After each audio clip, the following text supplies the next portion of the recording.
I am Louis XIV. This video is purely for entertainment and does not infringe on copyrights or laws. The rights to the novel and image belong to the original author. We do not claim ownership. Don't like waiting and want to listen to this fanfic in full now? Subscribe to our Patreon, where you'll find the best fanfics. Chapter 1 Prologue.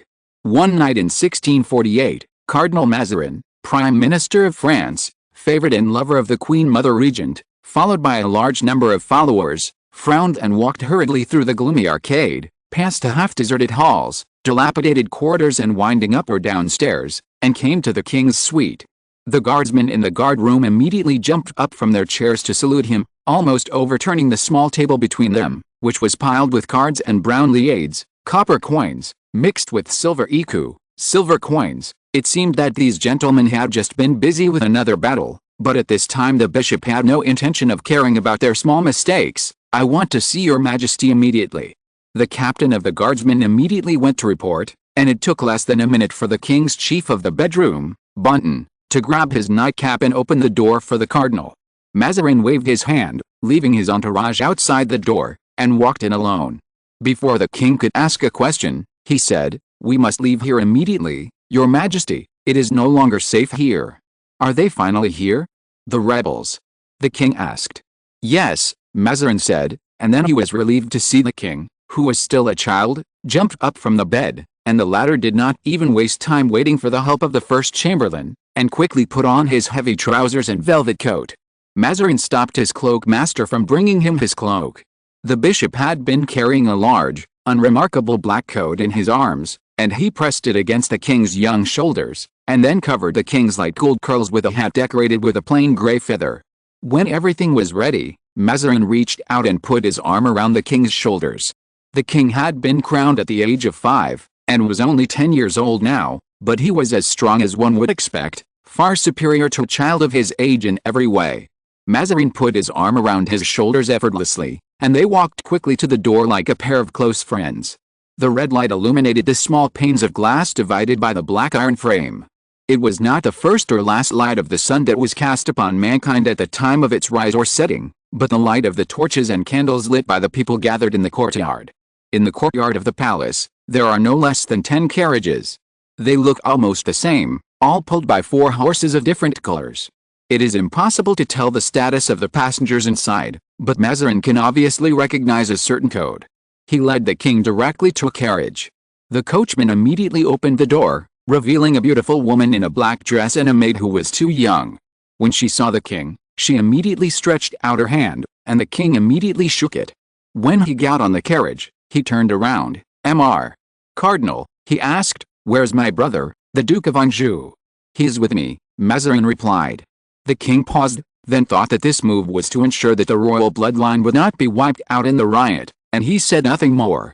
As soon as he got on the carriage, the driver immediately closed the door, the wheels of the carriage creaked, and about 30 royal guards dressed in short coats, ordinary cloaks, not the usual uniform cloaks, wearing wide-brimmed hats, equipped with long swords, sabers and 4 muskets, drove their horses, 10 in front and 20 on the left and right, following in a guarding posture. Other 4-wheeled carriages followed closely behind and rushed out of the dark courtyard. Most of these carriages were foreign guests, important courtiers and people who Bishop Mazarin thought needed protection. However, no matter how important they were, they could not compare with the 2 carriages in the middle. After all, one of them carried the King of France and the Queen Mother, and the other carried the king's brother and the actual ruler of the kingdom. Soon, the carriage turned a corner and entered a road covered with weeds. A simple fortress was built on the open mud ground. When they saw them galloping, a group of thugs hiding behind the fortress threw stones and burning balls of fire. The royal guards immediately fought back, and these people immediately ran away, even those who fell to the ground and groaned. "Who are they?"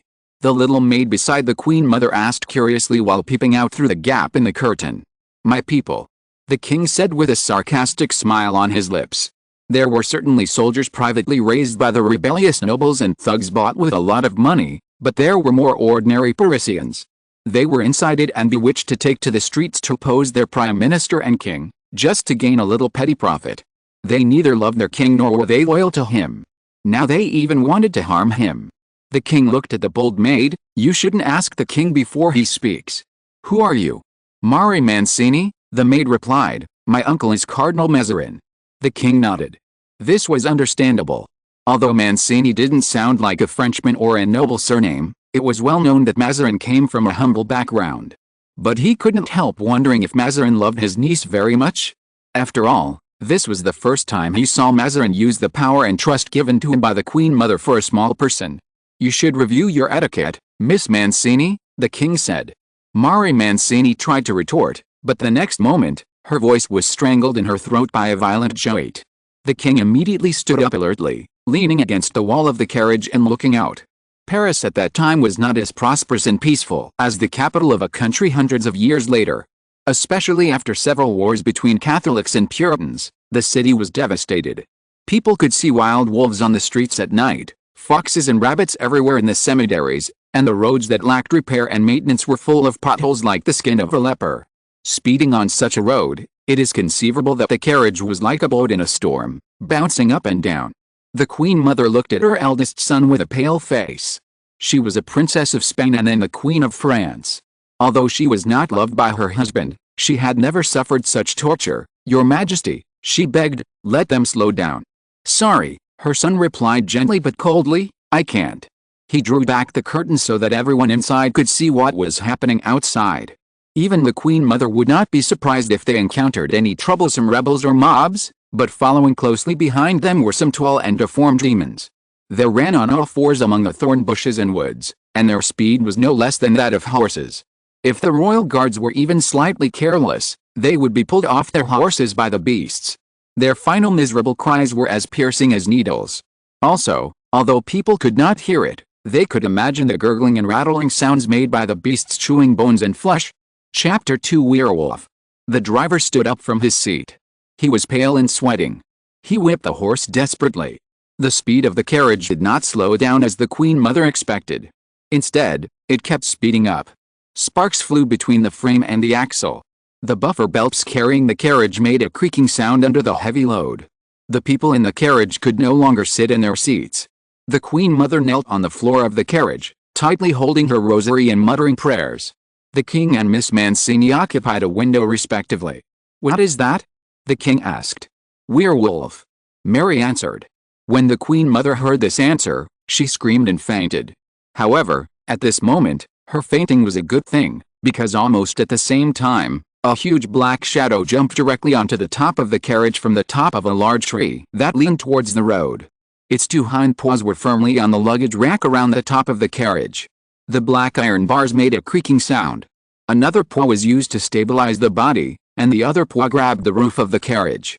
The people in the carriage looked up and saw the top of the carriage expanding and cracking, wood chips flying everywhere, and a claw covered with black hair and as big as a head stretched out and scratched the air frantically. Mary immediately lifted the left side of the skirt, reached into the petticoat, found the small bag she carried with her, and grabbed a handful of sulfur. She clearly read a Latin word, accompanied by a burst of smoke bursting out of her tiny fist. A burst of air brought by a scorching light like lightning suddenly filled the entire carriage. Everyone was pushed against the wall by an invisible huge force, and the werewolf on the roof was flipped over viciously. The werewolf howled unwillingly in the air, and when it fell to the ground, the whole carriage was shaking.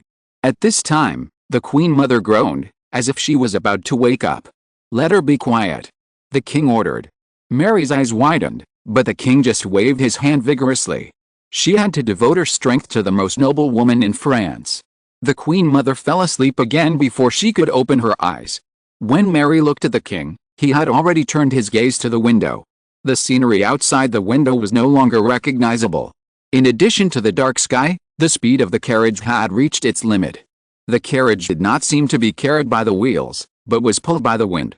It was so fast that when they met a bend, the carriage actually rushed forward by inertia, dragging the horses to fall, and the heavy horses crushed and rolled over the coachman. The body of the carriage cut a long and large cut in the muddy wilderness, and the door was thrown open, and the body of the carriage was torn into pieces. When the scene suddenly turned upside down, the king saw Mary hurriedly opening a bag and chanting another spell loudly. The carriage was suddenly filled with fluffy wool, and the people in the carriage were not harmed. However, their danger was never on the road or the carriage. The werewolves caught up with them, and the royal guards drove the horses to surround the overturned carriage in the center. Some people helped the king and the queen mother get out of the carriage, and some people were responsible for guarding, either holding muskets or drawing swords. Fire! Light it! Mary warned in a low voice, werewolves are afraid of strong light and high heat. Under the king's order, a royal guard took out tinder and flint to ignite the cloth in the carriage. The wool, luxurious silk, velvet and embroidered cotton quickly burned and spread to the entire body of the carriage. After a few minutes, every piece of expensive wood began to burn fiercely. The flames burned the backs of humans, bringing heat and light. The strong light forced the werewolves back to a distance of 10 feet. They surrounded the king and his guards, and their number even exceeded the fingers of a pair of hands. Mary looked at them vigilantly. These werewolves were by no means accidental misfortune. Although Paris declined due to several religious wars, there were still kings and bishops here. Every once in a while, priests and knights went to the suburbs, wilderness and forests on the edge of the city to patrol and expel and hunt pagans and wild beasts. These werewolves were undoubtedly sent by the enemies or political opponents of the king and the cardinal. It was the first time that Louis XIV saw this kind of monster. They were about 2 adult men tall. They were not wearing clothes or anything else that could prove that they were once human. They were covered with dark blue manes, with only a small piece of light-colored fine hair on their lower jaws. They had a huge wolf head, and their eyes were light-colored, either reflecting the firelight or emitting yellow light. The black round pupils shrank very small. When they were still, they would stand upright. Their claws were very large, and the hind claws were long, but each claw had 5 claws, not 4 claws like ordinary wild wolves. "How much ammunition do you have left?" the king asked. "No matter how much," a royal guard with a Welsh accent replied, "Your Majesty, they are devils, and devils are not afraid of gunpowder." He looked at the king, a young man who looked quite mature and had long chestnut hair. "But Your Majesty, we will protect you, and watch, God, if we are in trouble, you will definitely be able to see how we fall before you." After saying that, he turned and returned to the ranks of his companions. About 10 minutes later, as the fuel was consumed, the strong light that intimidated the werewolves finally dimmed. There was another fatal point, that is, they were in the wilderness, the incident happened in a hurry, there were no fortresses or trenches, these enemies from hell were numerous, and they could attack from all directions. Just as the royal guard said before, they ran out of ammunition and began to swing swords. They knew that everything they did was in vain. Perhaps when they all died in the battle, the king would still be buried in the wolf's belly, but no one was willing to retreat. Just when Mary Mancini and the king thought they had to join the battle, a loud trumpet sounded from not far away. Mary immediately hid her hands in her skirt, and the king sent all his bullets into the mouth of a werewolf, and its snout was immediately exploded and drooped on its face. A line of priests in simple clothes rode their horses from the other end of the road, each holding an ancient spear in his hand, the tip of the spear glowing silver. The werewolves turned to them and howled. Their contact lasted only for a moment, and in an instant 3 werewolves were stabbed into the air by the spears. After the blow, the priests dropped the broken spears and drew out strange long knives. They turned their horses around and ran towards the werewolves again, and the werewolves did the same. They collided like 2 pieces of steel, and the cold light of the long knives and sharp teeth was like bursting sparks. It may be difficult for the people present to forget this strange scene. The night sky was iron blue, the full moon was hanging high, and the dirty blood of the werewolves was pumped into the air by their strong hearts, followed by a heavy rain full of fishy smell, hot and sticky. When the Queen Mother slowly woke up, the priests had already completed their final work. They carefully used conical or triangular steel-silver spikes to pierce the werewolves' eye sockets to destroy their brains, or to break open their chests and take out their hearts. These were the only 2 ways to completely kill werewolves. They also checked the bodies of the survivors one by one to make sure they were not marked or bitten by werewolves. Chapter 3 There is no worst, only worse. The king and his party finally reunited with Cardinal Mazarin and his party in the afternoon of the next day. The location was the town of Versailles, about 4 leagues, 1 league is about 4 kilometers, from Paris. There were forests, hills and swamps here.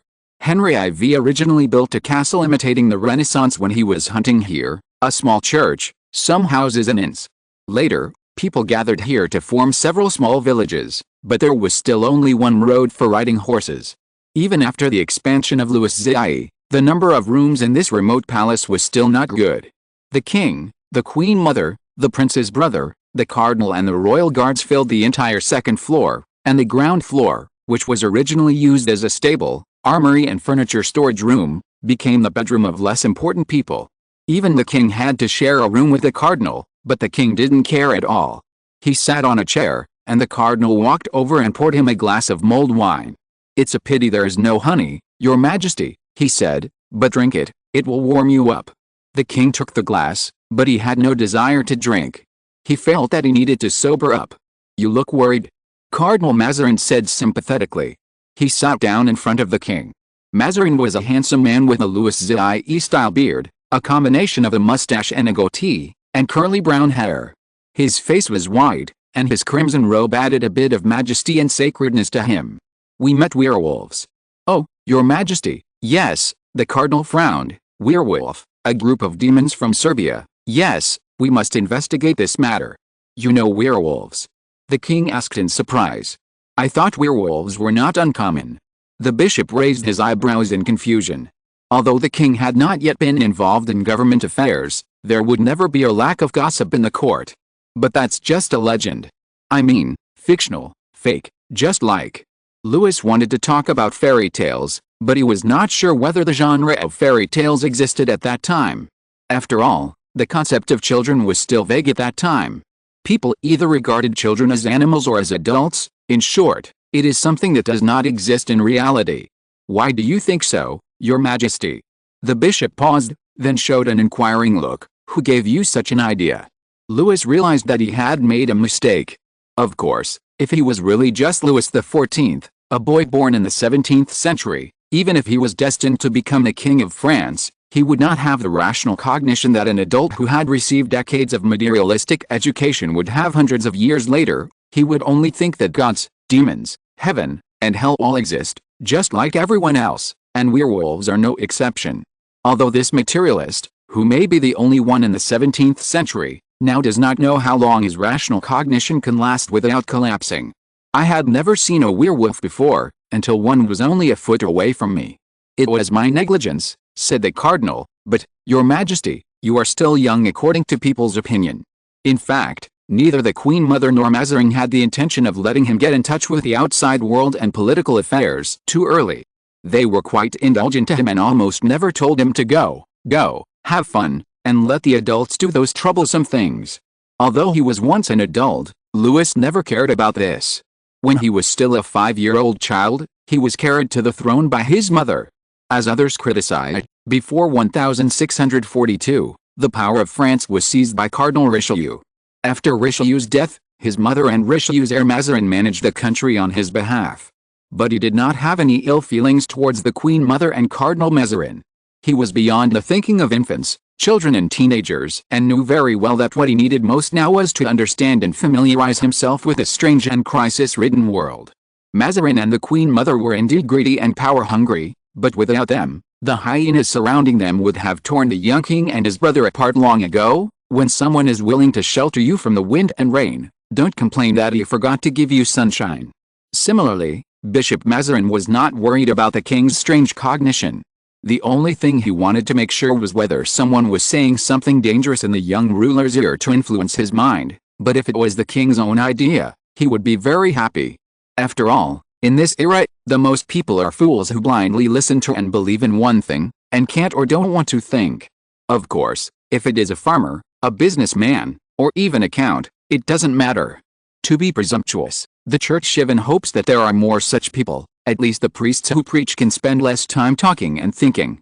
But a king, especially the one supported and loyal by Bishop Mazarin, would rather accept an end of being coldly treated and exiled than work with a big fool who doesn't know how to think and judge.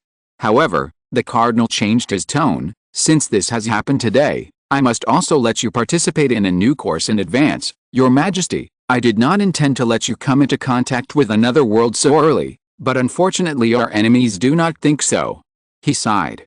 The king thought about it. He had many questions, but tonight was obviously not a good time to ask questions. "You said before that these werewolves came from Serbia. Each werewolf has its own characteristics." The bishop explained. "The priests peeled off their skins and burned them clean, and their bodies changed from wolves to humans. This is a sign of Bohemian or Serbian werewolves, and their fur is also richer than that of Polish, Hungarian, and Mordovia werewolves. Only Russian werewolves can compare with them, but the fur of Russian werewolves is mostly silver gray, thick, and dark in color. Only Bohemian or Serbian werewolves have it. So this assassination was done by the Turks. It's hard to say, Bishop Mazarin said. Maybe it was the British, Austrians, Spanish, or French. This is not news. Louis frowned in distress. The Bourbon had many enemies, both inside and outside France. Because of this depressing answer, the room fell into a brief silence until the wine was cold. The king raised a finger. The last question, Marie Mancini. Mazarin looked at the king gently. She is my niece, and then he said, and also a witch. Although he was prepared, the king couldn't help but shouted in a low voice, "Witch? A witch? Mr. Bishop, Innocent VI did not issue an encyclical condemning witches until 1484. Mazarin spread his hands. It seems that your history teacher is quite dedicated, Your Majesty. That adult does hate wizards a little bit. He added kindly, but a more convincing reason is that the Holy See and the kings at the time were a little financially tight. Yes, he continued, this is not something that can be discussed publicly. Your Majesty, many people think that our relationship with wizards is like fire and water, but there are always some secrets in the history books of the Holy See that cannot be seen by irrelevant people. Although for a long time, I don't know what description should be used to express our fight with these pagans except war. But you can never simply call it a war. We are indeed each other's mortal enemies, but sometimes, even if it is the devil, we have to dance hand in hand with him. Especially here. He looked at the king meaningfully again, when we have to face a major crisis together. People who have not experienced and contacted them will never imagine how intense and complicated the situation between these three will be. He looked at the fire in the fireplace. A smart person will know that he needs angels and demons, and a stupid person, if he doesn't let him see how powerful the devil is, he will definitely throw the angel aside. Sometimes we are helpless, but this is reality. But, she is your niece, that is to say, your sister. No, don't tell me you are a wizard too. The power of wizards is deeply rooted in Italy, but my family is just mortals. No, no, no, Your Majesty, the Holy See has not fallen to this point. Mazarin said with a smile, he is my sister's husband.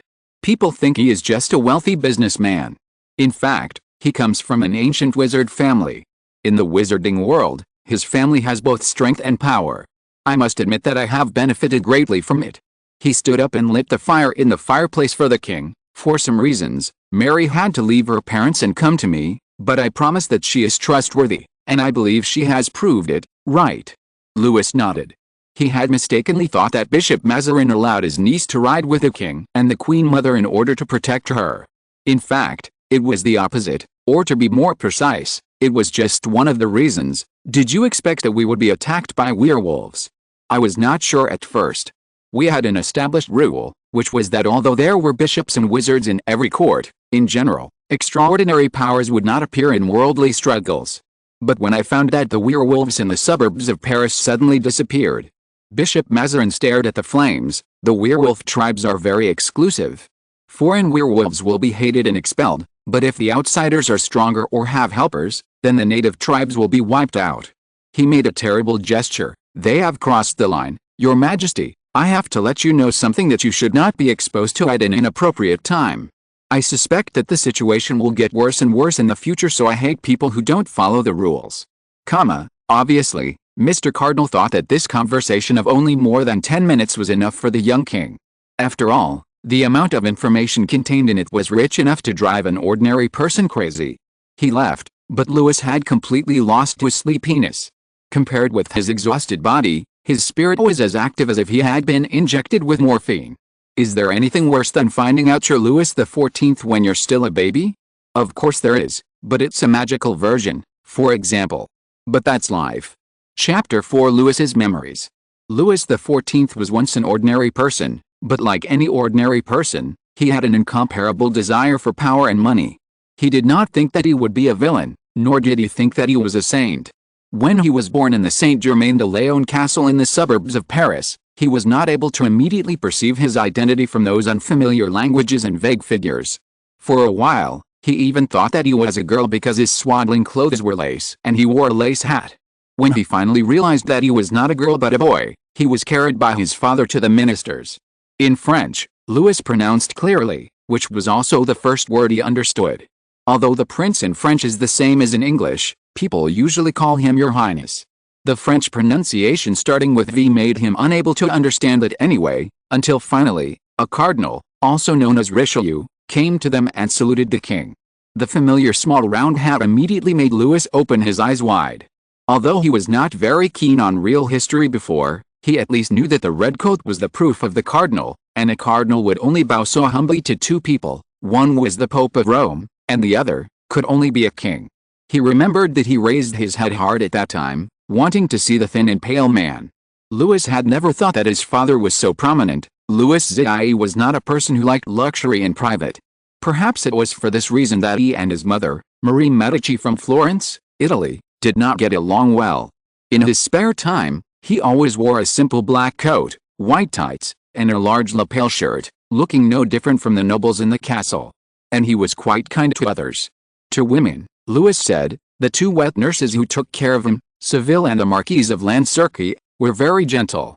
Although he was not close to Louis' mother, he was also polite. It was a pity that Louis XIV spent very little time with little Louis. Louis XIV and his wife Anne of Austria had been married for 23 years and had no children. When Louis was 5 years old, he fell into the water while riding a horse and died. Louis still remembered that he was taken to a dark room filled with a strange aroma. His father was lying on the bed, with a stone blue dressing gown over a loose linen shirt. Mazarin, whom he had met, and several ministers surrounded his bed. Mazarin was even sobbing softly.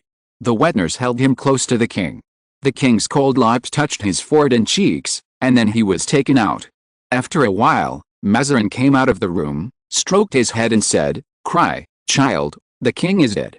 Later he heard from his maids that the death of Louis XIV might not be simple. Some said that the queen mother at that time, Marie de Medici, cursed her son before her death in the unique method of Italian witches, because in the political struggle with Richelieu, Louis XIV not only did not stand on her side, but also expelled her from Paris, deprived her of her property and annuity, and made her live in misery and angers and finally died tragically. Others said that the king was indeed cursed, but the curse did not come from his mother, but from his wife, because Louis XIV's Queen Anne was of Habsburg origin, and the Austrian Habsburgs were the long-standing enemies of France. They described it in vivid detail, even how Louis XIV was dragged off his horse by a huge swamp monster, as if they were watching it right next to them. Some people also firmly believe that the king's death may be related to his younger brother, Gaston, Duke of Orleans. When Louis XIV did not have a son, he was the second heir to the throne. People called him the eldest brother. But since Louis XIV had Louis and Philippe, Gaston, who only had a daughter, lost the qualification to compete for the throne. He could not help but feel resentful, and Louis XIV had always been on guard against him. In 1632, he violated the king's will and reached a secret marriage contract with Marie Lorraine, the sister of the Duke of Lorraine. Louis XIV therefore sent troops and the Duke fled to Flanders, where he suddenly developed a great interest in the works of the Bosch school. Even during his exile, he collected a lot of paintings by Peter Bruegel the Elder. According to people who have seen those paintings, the person who can draw those things is either a devil or a person possessed by the devil. There are empty heads, flying eyeballs, burning castles, long-legged fish and things that are half monster and half human. In 1642, Henry, Marquis of Samars, assassinated Richelieu at his instigation. He was accused but finally got away with it. Because he had been forgiven by the king and Richelieu for his previous two rebellions, some people said that the Duke of Orleans had allied with the devil, and those works of the Bosch school were his contract with the devil. With the help of the devil, he deceived the king and the cardinal. Therefore, the king's death was naturally attributed to the Duke of Orleans' jealousy. Louis XIV was also a skilled rider, and his horse was even better. It was impossible for him to fall on such a short mound. Before Louis danced face to face with a werewolf, he thought that these were all people's imagination or the intimidation of the church. Even though he began to attend Mass and fast with Queen Mother Anne, and met countless priests and ascetics, he did not think that these might be true. The devil is real, the werewolf is real, the witch is real, and he has not yet seen various non-human creatures. Louis thought he had something to say. He tossed and turned all night, and at dawn, when he heard Bishop Mazarin quietly push the door and leave, he finally fell asleep. But a moment later, A small body squeezed in again. Louis moved his hand holding the dagger under the pillow and asked calmly, "Philip, why are you here? Where is your wet nurse?" "Henriette is here," Philip said. "I hate her." "She's your cousin," Louis said. "You have to be polite to her. She's a pig." "You shouldn't be so rude to a lady," Louis said, yawning, and then he felt his pajamas being pulled. "Look at my hat," Philip said. Louis opened his eyes painfully. "Very beautiful." "Why?" Philippe looked at Louis in the dark. He was only 2 years younger than Louis, 8 years old this year. Of course, he was a boy, but the Queen Mother and the maids always liked to dress him up in a gorgeous way, attracting attention. The brimless hat he wore, even in the dim room, showed his unquestionable presence with silver satin and dark gold embroidery. Under the layers of lace, his hair was carefully curled by the fire tongues and draped over his shoulders. Because of his rosy cheeks and blue round eyes, it was hard for anyone to think that this was Louis's brother instead of his sister. When Louis was a child, he always wore a long skirt that dragged on the ground, a lace hat, and satin shoes. But when he was able to express his wishes, his mother and Richelieu held a simple pants-hanging ceremony for him. In the presence of princes and ministers, he changed out of his skirt, put on tights, and appeared in front of everyone with a brand new look. He was less than 6 years old at that time. Generally speaking, French noble boys would have this ceremony between the ages of 6 and 8, but neither Mazarin nor the Queen Mother mentioned the intention of holding the pants-hanging ceremony for Philip. Boys in this era were not considered adults. Only adult men were qualified to wear trousers, so boys wore long skirts like girls. Once this ceremony was held, it meant that he was already a man. In other words, from the day he put on trousers, Philip had the qualifications to compete with him for the throne. "Mother always said that I was her most lovely little girl, my brother." Philip said, "What about you? Do you think I am? Am I also a lovely little girl?" Louis' sleepiness disappeared. He held his brother's hand. An unrecognizable emotion surged in his heart, making it extremely difficult for him to say the following words: "Philip, you must remember my words." "What?" "Of course you are the cutest, but the cutest person can also be the bravest." "The cutest and the bravest." "Yes, my brother, these two are not contradictory. You will be the cutest and the bravest." Louis paused for a while, and the room fell into chilling silence. He approached his brother, not his sister. An 8-year-old boy should have established a correct gender awareness long ago. He held Philip's hand more and more tightly. Perhaps Bishop Mazarin and the Queen Mother just wanted to avoid a quarrel between brothers and cause greater unrest, but he couldn't watch Philip, even if he was not Philip, but just an ordinary boy, being deliberately guided onto a rough and painful road. He didn't know about this history, and maybe it was useless to know it. After all, there were no witches and werewolves in what he read, but for a Philip, he still heard about the tragedy of the future Duke of Orleans. If Philip had been an adult, had a mature mind, and could make his own choices, he would not interfere, but Philip was only 8 years old now. Philip's biggest mistake might be to become his brother, but he should not bear this guilt. "I will ask the bishop and my mother to hold the pants-hanging ceremony for you," Louis said. "Maybe it won't be so soon, but you have to believe me. You are my brother, you will always have this ceremony." Philip looked at him in the dark, and the eyes of a child are always bright, even in the weakest light. They are like a pair of twinkling stars. "I believe you," Philip whispered. "I believe you, brother." Chapter 5: The Two Henriettes. Philip later fell asleep on his bed. Fortunately, the bed was big enough to fit a 10-year-old child and an 8-year-old child. When Louis woke up, it was already evening and dinner time. As Philip said, Queen Henriette Marie of England had come to Versailles with her daughter of the same name to join them. Henriette was the sister of Louis XIV and an unfortunate woman. When she first married to England, the Duke of Buckingham, a close friend of King Charles I of England, did not like her, and the king dismissed many of her French followers. For several years, Henriette was isolated and helpless in the British court. It was not until the death of the Duke of Buckingham that she had the opportunity to get close to the wee king and become his new spiritual sustenance, thus intervening in the internal affairs of England. Charles I later listened to her and even lamented why she was not a man, otherwise she could become his most trusted minister. In addition to meddling in government affairs, Henriette also made the British angry because she was an old church member, while most British people believed in Protestantism. In terms of faith, they could be said to be uncompromising. Protestant people deliberately called her Queen Mary, which was not a good name, Because the former Queen Mary of England was an old church member. In order to subvert the Protestantism established by her father, she had killed countless English people. But in order to distinguish her from her daughter, we still call her Queen Mary. In order to oppose Queen Mary and seek greater interests, the English and Scots were in rebellion and civil war. Charles I had to rely on Queen Mary's diplomatic means to raise food and funds to consolidate his position. In this situation, Queen Mary gave birth to her and Charles I's last child, Princess Henriette, in a small harbor. As soon as the child was born, the rebels followed her, and Queen Mary had to flee and return to France, temporarily living in Saint-Germain. Princess Henriette would not return to her mother until she was 2 years old. Queen Mary originally wanted to get help from her brother Louis XIV, but Louis XIV died before she arrived in France.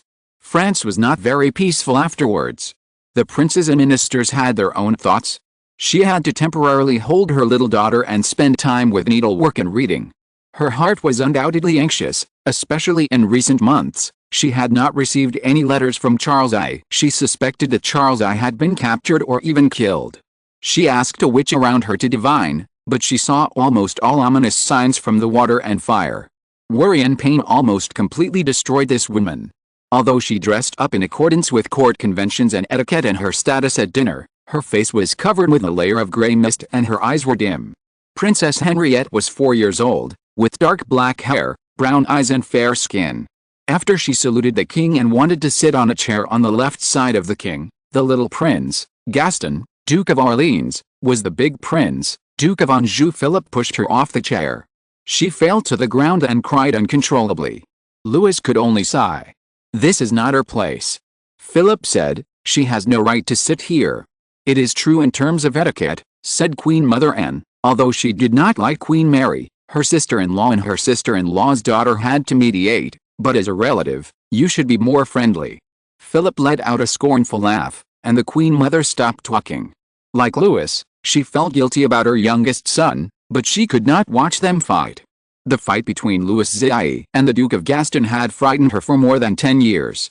If her sons were the same, she would be heartbroken. In addition, she heard that Queen Mary intended to marry Princess Henriette to Louis.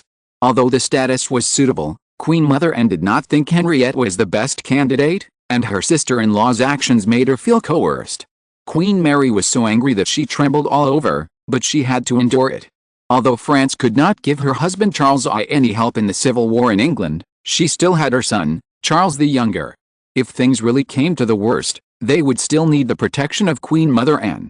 Princess Henriette stopped crying. Although she was still very young, she had already discovered that sometimes tears were worthless. The dinner ended hastily in this depressing atmosphere. After that, Louis did not look at his Aunt Queen Marie's eyes full of expectation. He declined Philip's company and walked around the small building alone for a long time. In the kitchen yard, he saw a familiar figure. "Why are you here?" Louis asked. "A bishop's niece is not suitable for the kitchen." "Is a king suitable?" Mary Mancini retorted. "Then what are you doing here?" "I'm feeding rabbits." Louis looked down and saw that there were indeed piles of rabbits under Mary's feet. They were very fat, with ropes tied to their feet and their lips moving. Mary squatted there, without any manners. The grass she fed the rabbits was not taken from somewhere, but she grew it herself. Louis watched them grow from a handful of small grass seeds into fresh and tender grass in an instant. "These rabbits are for eating," Louis said. "Our dinner." Mary broke some grass and hid him. "Assassinating the king is a serious crime." Louis threw them into the rabbit's mouth. "Disembowelment, heart removal and quartering." "Hey," Mary said, "I saved you before." "I rewarded you," Louis pointed out sharply. Mary turned away. "Why are you unhappy?" the young king asked gently. "Maybe I can order them not to eat rabbits, but stewed rabbit meat is delicious." "It's not the rabbit's problem," Mary said, "it's me, my problem." "Tell me about it," Louis said. "My father and my uncle," Marie said, "they came and scolded me severely." She complained angrily. "They said I shouldn't reveal my identity." "Yes, they said they didn't send me to the palace to be a witch. They hoped I could become a noble lady, you know, a minister, or even a duke." Louis was slightly surprised. He knew that many daughters or female relatives of nobles would hope to serve the queen mother, queen or princess to build a glorious bridge for their marriage, but Marie was only 6 years old, or 7 years old, And they were so impatient? But think about it, if they were really noble, how could they marry Bishop Mazarin's brother at such a delicate moment?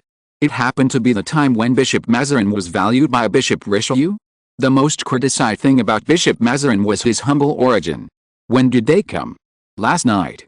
I didn't hear anything. They are wizards, Your Majesty. I am the king. The king has no jurisdiction over wizards. At this point, Mary made a proud face. Wizards only obey Merlin's will, of course, if Merlin does have any will. After she said that, she ran away, without noticing Louis's expression that suddenly became solemn. Chapter 6: The King's Prophecy. The rabbit meat was very good. According to Louis' instructions, the chef boiled the rabbit meat for a few minutes before stewing it. He did not use too many or complicated spices, only onions and ginger, and some celery. Even the Queen Mother, who did not like rabbit meat very much, praised it highly. Mary ate a large bowl. Bishop Mazarin also asked the servant to give him another spoonful. He received a group of people from England today. Because of the disappearance of Charles I, Queen Mary insisted that she and Charles I's son, Charles the Younger, come to France to pray for the protection of Queen Mother Anne and Mazarin, but Charles the Younger still stubbornly held on to his identity. He was unwilling to cross the ocean and seek asylum in another country. But no matter who it was, they could see that the situation in England was even more severe than that in France. These messengers were sent by Charles the Younger. They brought a letter from Charles the Younger. The letter expressed gratitude to his cousin Louis, his two regents, Queen Mother Anne and Cardinal Mazarin, but he still insisted on waiting in England and hoped that they could provide some support, manpower, or money. Unfortunately, these were what Louis and his party needed most now. It took Bishop Mazarin a lot of effort to deal with these people, and then he had to receive the wizards at night. He was really tired and hungry. Before returning to the room where he and the king were staying temporarily, Bishop Mazarin confessed and prayed to his lord. Perhaps he should stay away from these hateful wizards, but he also knew that both he and the French court could not do without wizards. Louis XIV originally had his own wizard, but in that well-known horse-fall accident, yes, it was not an accident, the wizard died in order to rescue the king, and then two wizards betrayed him. Now he can't even find someone in the other world that he can trust, so when his sister asked him if he could let her daughter Marie Mancini serve the Queen Mother, he immediately agreed. Of course, for Marie's paternal family, they didn't want Marie to enter the court as a witch. They had titles and power in the wizard world, and they only hoped that Marie could obtain the same honorable status for them in the outer world. Bishop Mazarin regretted telling the king the truth directly. Perhaps a clever perfunctory approach was the best way to resolve the matter, but these thoughts disappeared as soon as he returned to his room. "Did a wizard visit last night?" the king asked, staring at him, with no intention of looking away. "They are Marie's relatives." The bishop sighed deeply in his heart. "Your Majesty, they encountered a werewolf and came to visit Marie." "Then why don't they come to see me?" Louis continued. "This is my territory, my mansion, surrounded by my knights. Please tell me, why can they come and go freely?" "Your Majesty, they are wizards." "Aren't wizards my people?" "They are Neapolitans. They are seeking a place in my court." Louis lowered his eyes. "Are they unwilling to respect me, or unwilling to respect the king? Even if they have something to ask for, they are still extremely arrogant. You said there are wizards in every court. Are they all acting like this?" Mazarin looked at Louis, the young king. He had long understood Louis' self-control. He had also served as a tutor for a period of time when he was in the Jesuit school. Children of this age almost only want to play, and they have to use wooden boards to knock on their chubby buttocks to make them focus on their books. He and Queen Mother Anne had discussed the issue of the king's education. They did not intend to delay it. The main reason was that France was in turmoil. He, Queen Mother Anne, and a group of ministers had to work hard to barely support it. An ignorant and naughty child was not terrible. What was terrible was that he knew the benefits of power but did not know how to use it. It was like handing a sword to a child, which would either hurt himself or hurt other innocent people. Moreover, as the agent of the Queen Mother and the king, Bishop Mazarin was powerless, and not everyone could be the king's teacher, so this matter naturally came to a standstill. But Louis never stopped learning. He learned Latin, French, English, and mathematics, and then began to read all the books he could touch. Sometimes he would read in Bishop Mazarin's study, so quiet that no one noticed that there was a child there. You can say that," Bishop Mazarin said after a long while, "but your Majesty, wizards are all the same, they belong to the inner world, they So they think they are superior to anyone in the surface world, even the king. Mazarin sighed deeply. That's true. This cognition disgusts me. Louis said, they stand on my territory, share my authority and glory, so they should obey me. The origin of wizards is Merlin, your majesty. Merlin was King Arthur's teacher. Pierre Beauchamp is also my teacher. If he doesn't obey me, I will chop off his head. Bishop Mazarin frowned. He didn't know whether Louis' words came from the child's willfulness or from a more terrible place, but Beauchamp is just your dance teacher. It's all the same, Louis said. Mr. Bishop, whether it is dance or witchcraft, it is the same to me, or in other words, of the two, I prefer dance. Because dance could not threaten the king. Mazarin understood what Louis meant, and for the first time he showed an extremely confused expression. But your majesty, why do you think so? You are the king, France and Navarre belong to you, and you will eventually be the ruler of all peoples. But the king will also die, said Louis. Mortals will eventually return to God's feet. Mazarin said.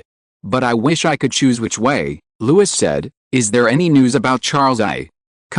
It was not until February 1649, when the news of Charles I's public execution by the rebels reached Saint-Germain-de-Laon, that Mazarin understood what Louis meant. Chapter 7. A king is executed. Upon hearing the news that her husband, her king, was publicly executed by a group of shameless rebels, Queen Mary fainted immediately, but she soon sobered up with the help of smelling salts and liquor, and asked the messenger in detail about all the news about Charles I. The messenger later said that the queen held a silk handkerchief to wipe her tears in one hand and a cross in the other, and while praying constantly for her husband, she also expressed that she was proud of her husband because Charles I did not show cowardice in front of those mobs, and did not tarnish his honor as the King of Scotland, England and Ireland. The rebels agreed that the king should be tried in a fair trial to determine his guilt, so after being captured, Charles I was tried in Westminster Abbey in London. Ironically, Westminster Abbey was also the place where the British king was crowned after the Reformation. Charles I did not recognize the legitimacy of this court, he refused to defend himself, and did not admit any charges, but in the end, 59 of the 135 members of the special court signed the order issued by Cromwell, the leader of the rebels, and decided to execute the king, that is, the mob, traitor, murderer and national enemy in their mouths. On January 30, 1649, this respectable but unfortunate king was sent to the guillotine. It is said that he was not panicked, with a smile on his face, and even recited a poem, calling himself a martyr of the people. When he said this, the messenger burst into tears, and Queen Marie fainted again, but she still insisted on trying to entertain and repay this loyal man, which was not easy for them. They fled from Paris in a hurry, empty-handed, and in order to maintain the dignity of the king, Queen Mother Anne had begun to secretly pawn her jewelry and clothes, and for a while she could not take care of her husband's sister and niece. However, some people said that Princess Henriette was a cruel person by nature, and she didn't even cry for her father. For Louis, there is no purer malice than this. Henriette was only 4 years old, a child who would only cry if she was pushed off the chair, and she had never seen her father since she was born. The only impression she had was either from oral narration or from the small portrait on the pendant. Besides, can a child of this age really understand what death is? Unless she has had another life. But Louis could only remain silent, because he knew that the rumors came from the Queen Mother, that is, his mother Anne. Some people were trying to promote his marriage with Henriette, but Queen Mother Anne and Bishop Mazarin only wanted to keep the position of Queen of France and Navarre as the most powerful bargaining chip in their hands. Yes, France did have many enemies, but there were also many people who wanted to become its allies. He knew that he should control himself with the reason of an adult, but he couldn't help but feel irritated. The blood in the body of a 10-year-old boy always surged, making him do many things that he couldn't understand, just like he was uncontrollably annoyed by the contempt of wizards. Their talents were commendable, but to the king, they were just another form of mob. But he couldn't help asking Bishop Mazarin about this matter. When he was fleeing at night and encountered a werewolf, he felt for the first time that death was so close to him. The king in reality was completely different from the king in the book. He would be ignored by his ministers, deceived by his servants, hunted down and even executed by his people. Now he had to face the dark creatures that should only appear in nightmares. He urgently needed something to make himself feel at ease. Of course, he was mercilessly ridiculed and fate was not kind to him. However, Louis did not gain nothing. At least he knew that Mazarin's bottom line was lower than he thought, and the wizards might be more arrogant and short-sighted than he thought.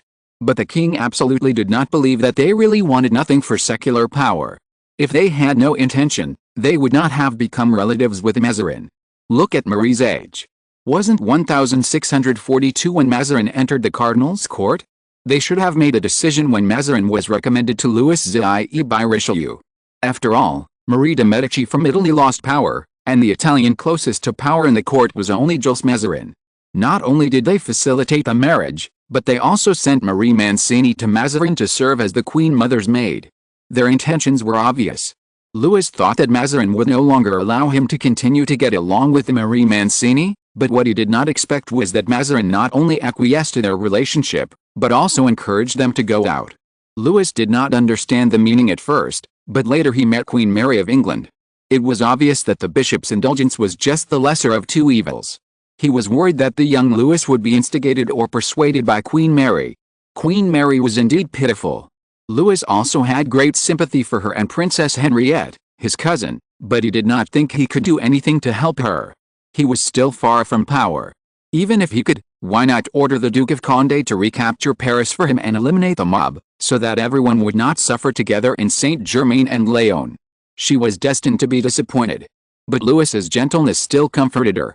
It was a pity that with Queen Mother Anne and Mazarin, her Henriette could not become the Queen of France.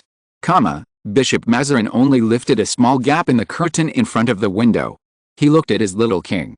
Louis stood in the courtyard, watching Queen Mary of England leave with regret. He felt comforted, sad, and a little afraid. "Tell me," Queen Mother Anne couldn't help asking, "what makes you so worried? Mr. Bishop, is it my child, is it Louis? Do you think he was instigated by someone?" Mazarin said, "No, Your Majesty, I can only say that I thought it was impossible to have a natural ruler, but I seem to be wrong." "Are you blaming Louis?" "No, I mean, he has been able to skillfully use what he can master, and he knows very well what he wants." The latest novel is published first on Am Louis XIV. If you're listening to this novel on a channel other than Fanfic World, it means they downloaded and uploaded it without effort. We cordially invite you to visit our channel, Mundo Fanfic Novelis. There you'll find the original version of this story, and you can explore many other novels of various genres. We're waiting for you to immerse yourself in a world of incredible novels. Chapter 8, The Merchant Colbert. Queen Mother Anne frowned. She could not understand what Bishop Mazarin meant. The Spanish princess was not a person who was sensitive enough to politics, but she was tolerant and patient. For example, Bishop Mazarin in front of her was once the disciple and political successor of Bishop Richelieu. In the early days of Louis XIV, Anne of Austria suffered a lot from the then Queen Mother Marie de' Medici and her ally Richelieu.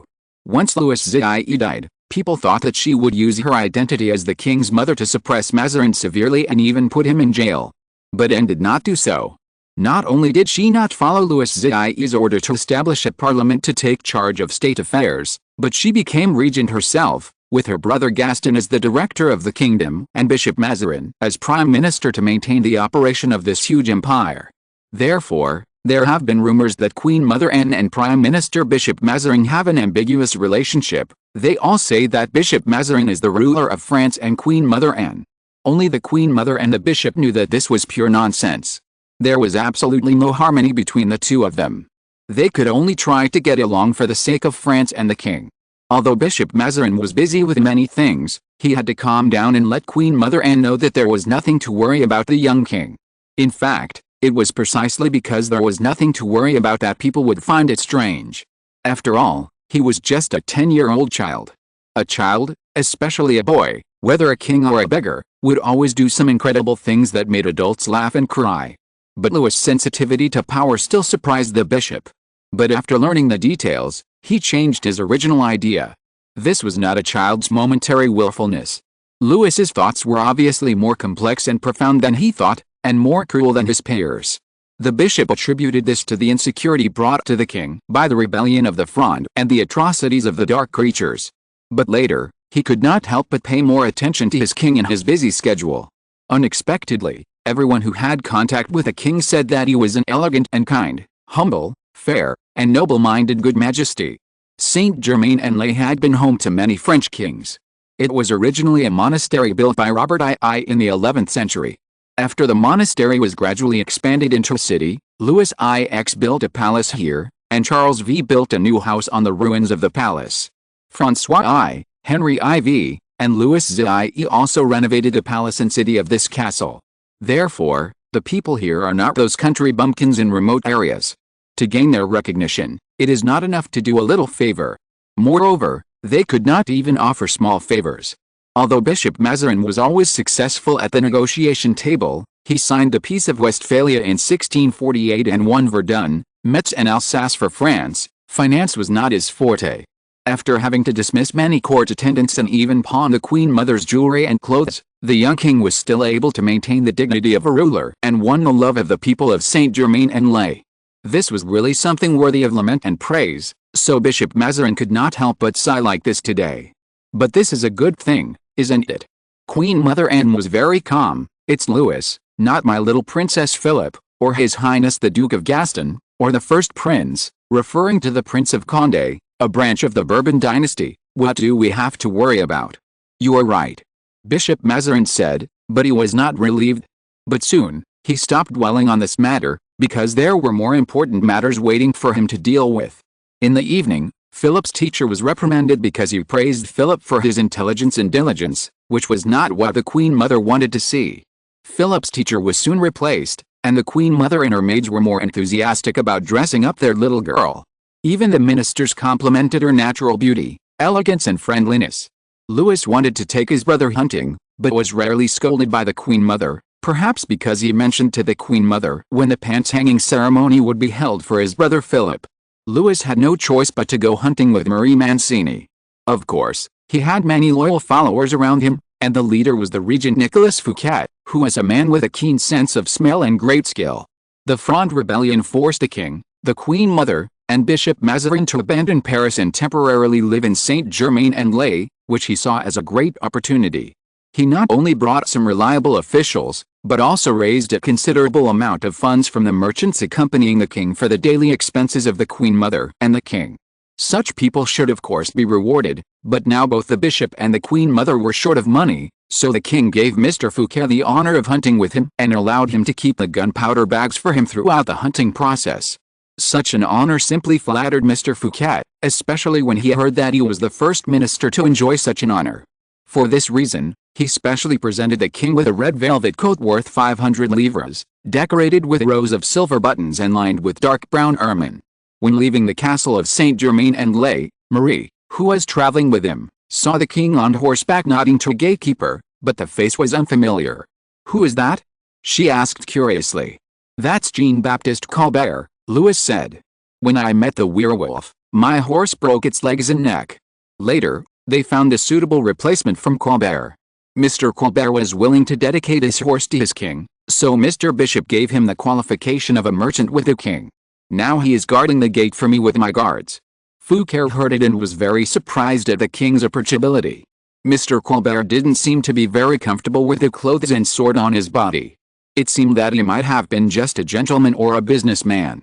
He immediately forgot about this guy. He was just a lucky guy, he thought to himself, and focused his attention on the king again. They met many people along the way, including farmers, soldiers, and priests. They saluted the king, and the king humbly took off his hat and pressed it to his chest in return. But from this point of view, the situation of the Bourbon royal family in Saint-Germain-en-Laye was not as bad as he thought. Chapter 9: The New World Revealed by the Witch. It was spring, not a good time for hunting, but hunting was not their original intention. The king and his party rode leisurely along a sunny path through the outer edge of the forest, heading towards the Seine. Marie rode on her pony, while the king and the others rode on adult horses. After a while, the king found that the little witch obviously wanted to talk, so he asked her to come to him, and after a while, he asked her to ride with him. The forest in the eyes of the witch was completely different from the forest in the eyes of mortals.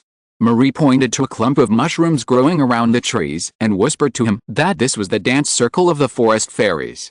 Mortals could not damage or step into it. If anyone did so, the forest fairy would punch him and he would die when he returned. But sometimes, if the person who came was young and handsome, the forest fairy would take him to dance until dawn or death came.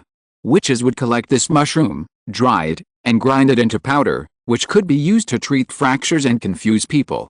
When they passed the hazel tree, Mary took the opportunity to break off a branch, because for witches, if they could plant a hazel branch at the full moon and wait for it to grow taller than their shoulders, they could make a wish to it. The scattered gray traces on the path were left by black dog demons, yes, not werewolves. They are a kind of monster that even wizards hate deeply. It is said that they come from hell, their eyes are as red as coals, and the places where their feet step are as if they have been burned. When they arrived at the swamp, there was a place where the reeds were broken by the roots, and the broken branches and leaves floated on the water. Mary said that it was because a water monster or a washerwoman passed by here. When she saw mint near the horse's hoof, Mary crushed it in her palm, attracting a group of wild geese who fed themselves with new red shoots and small fish. Hurry! Just when Louis thought she was just trying to be naughty, she pulled the king's shoulder strap and urged, "We have roast goose to eat tonight." In fact, she didn't need to remind him, the king's servants had already raised their muskets, and after a burst of gunfire, the hunting dogs shouted excitedly, burrowing in the reeds and calamus, constantly bringing back prey for their masters. They also startled a group of colorful pheasants. The pheasants shouted and ran in panic, but still died in the mouths of the hunting dogs. They were all piled on Marie's pony, looking like a bunch of black, blue and red vulture tails blooming on the horse's back. The unexpected harvest greatly excited the people. Just as they were discussing whether they should go deeper to look for deer and wild boars, a servant of the bishop came panting on horseback. He brought a message from Bishop Mazarin, begging the king to return to the Château d'Andelys immediately, because the Prince of Condé they had been waiting for had returned to France from Flanders and was now with the Queen Mother and the bishop, waiting for the king's arrival. Louis was a little surprised because he had not heard any relevant news before. He asked some servants to take care of the prey and Mary, and took the others back as soon as possible. Prince of Condé inherited his father's title only 2 years ago. Before that, he had been the Duke of Enghien and joined the army as such. When he was only 20 years old, he fought against the Spaniards in northern France. From 1644 to 1645, he fought against Moses, the commander of the Holy Roman Empire. Not long ago, he followed Gaston, Duke of Orleans, to fight in Flanders. Compared to the king who was still a child, the nearly 30-year-old Prince of Condé was more like a ruler in his prime, but given that the original Prince of Condé, the cousin of Henry IV, had been the first heir to the throne before the birth of Louis XIV in 1601, this statement might not be justified, but this was also the reason why Queen Mother Anne and Cardinal Mazarin were wary of him, and the Prince of Condé lacked loyalty and trust in the king. But on the surface, he was still very kind to Louis. He saluted the king, then held the latter's hands affectionately and kissed them, and couldn't wait to let him see a valuable gift he brought. A Serbian werewolf skin.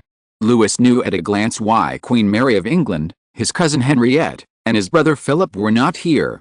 Obviously, they were not qualified to know about the other world, or in other words, England also had an other world, but this was not a good reason for foreigners to investigate intelligence. As soon as Louis saw the familiar gray-black wolfskin, he really wondered if this was a provocation. Did the Prince of Condé know that he had just been attacked by a werewolf from Serbia? Or was it that Gaston, Duke of Orleans, did it on purpose to sow discord between them and the Prince of Condé? But no matter which one it was, the king, the Queen Mother, and Bishop Mazarin would not have any objection. After all, they had to rely on the Prince of Condé to suppress the mobs in Paris. The Prince of Condé stayed in the Château d'Andelys, but it was obvious that he was unwilling to fulfill this difficult task. The mob in Paris was said to have nearly 100,000 people, and he only had 200 cavalrymen from Flanders. In the end, it was the Queen Mother Anne who managed to sell the last bit of jewelry, even took off the diamonds on the crown, hired 600 soldiers for the Prince of Condé's army, replaced the muskets, and replenished the supplies. The Prince of Condé reluctantly agreed to go to Paris. Chapter 10 The Troubling Prince of Condé. Louis had some understanding of why Queen Mother Anne and Cardinal Mazarin were so wary of the Prince of Condé.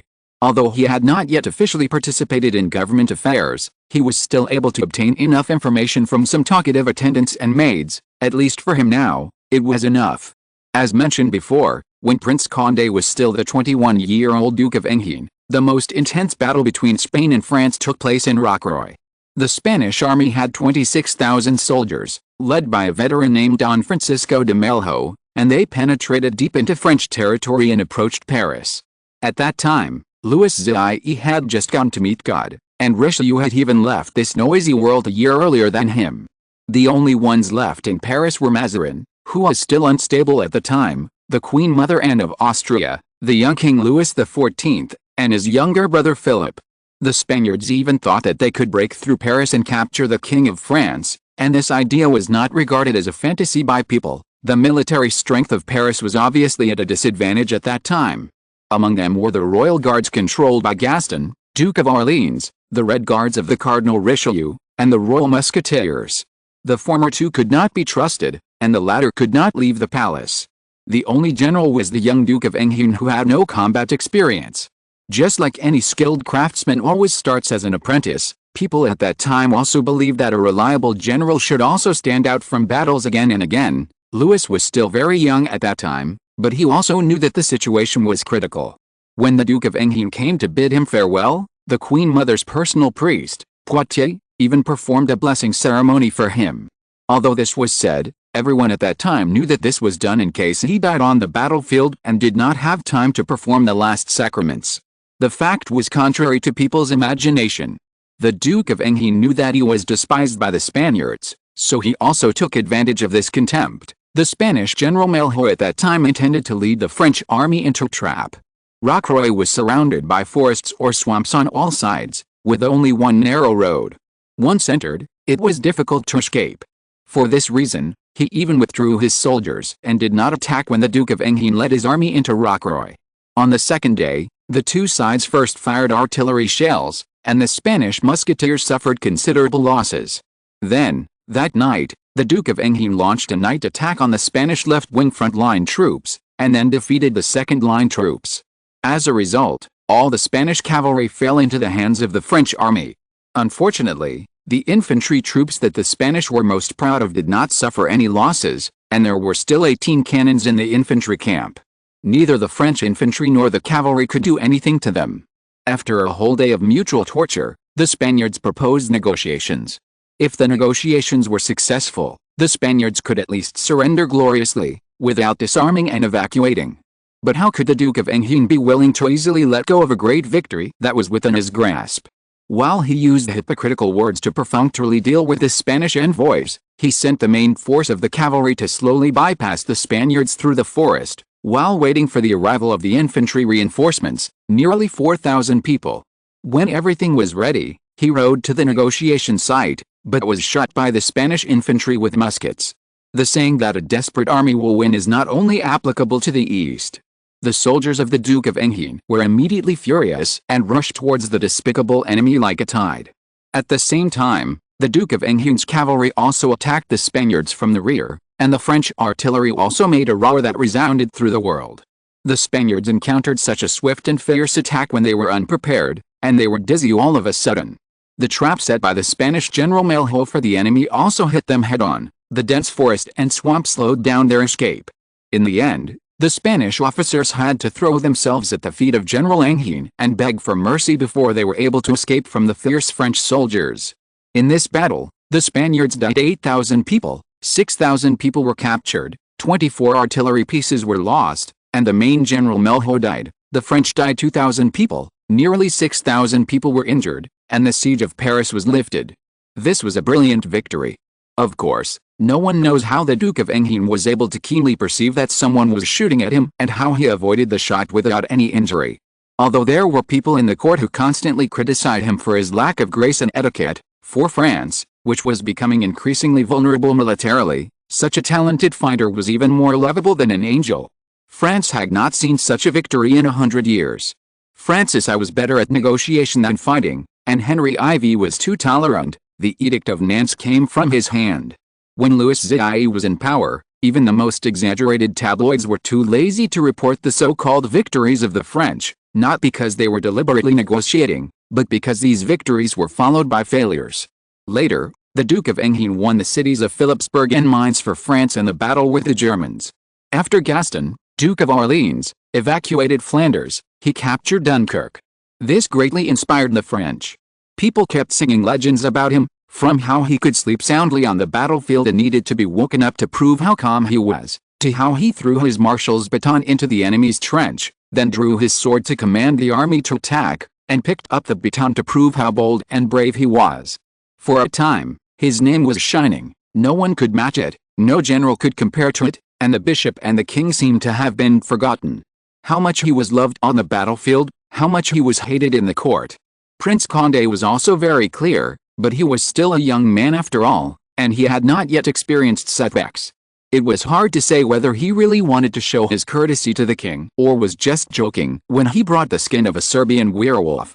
However, it was obvious that he kept shirking and was unwilling to face the mob for the Queen Mother and the king.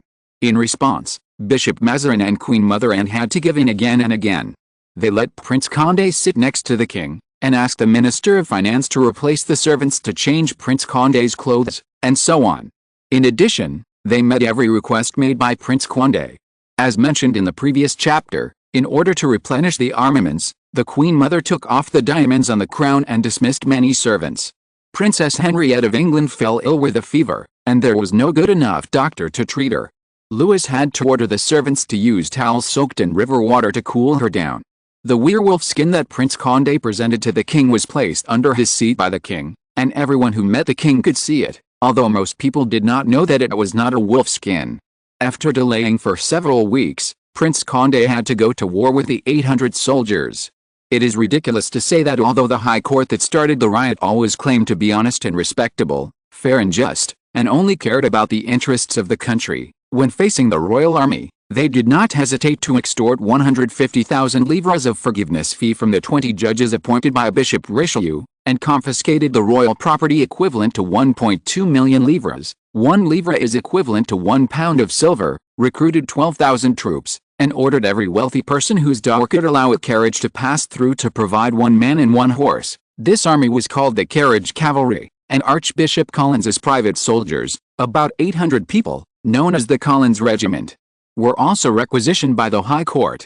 Then there were the citizens of Paris, who held crude muskets, long knives, sticks and forks from their homes, wore sashes issued by the High Court, and had feathers on their hats, and happily joined the army against the king, so there were 100,000 enemies that Prince Condé thought he had to face.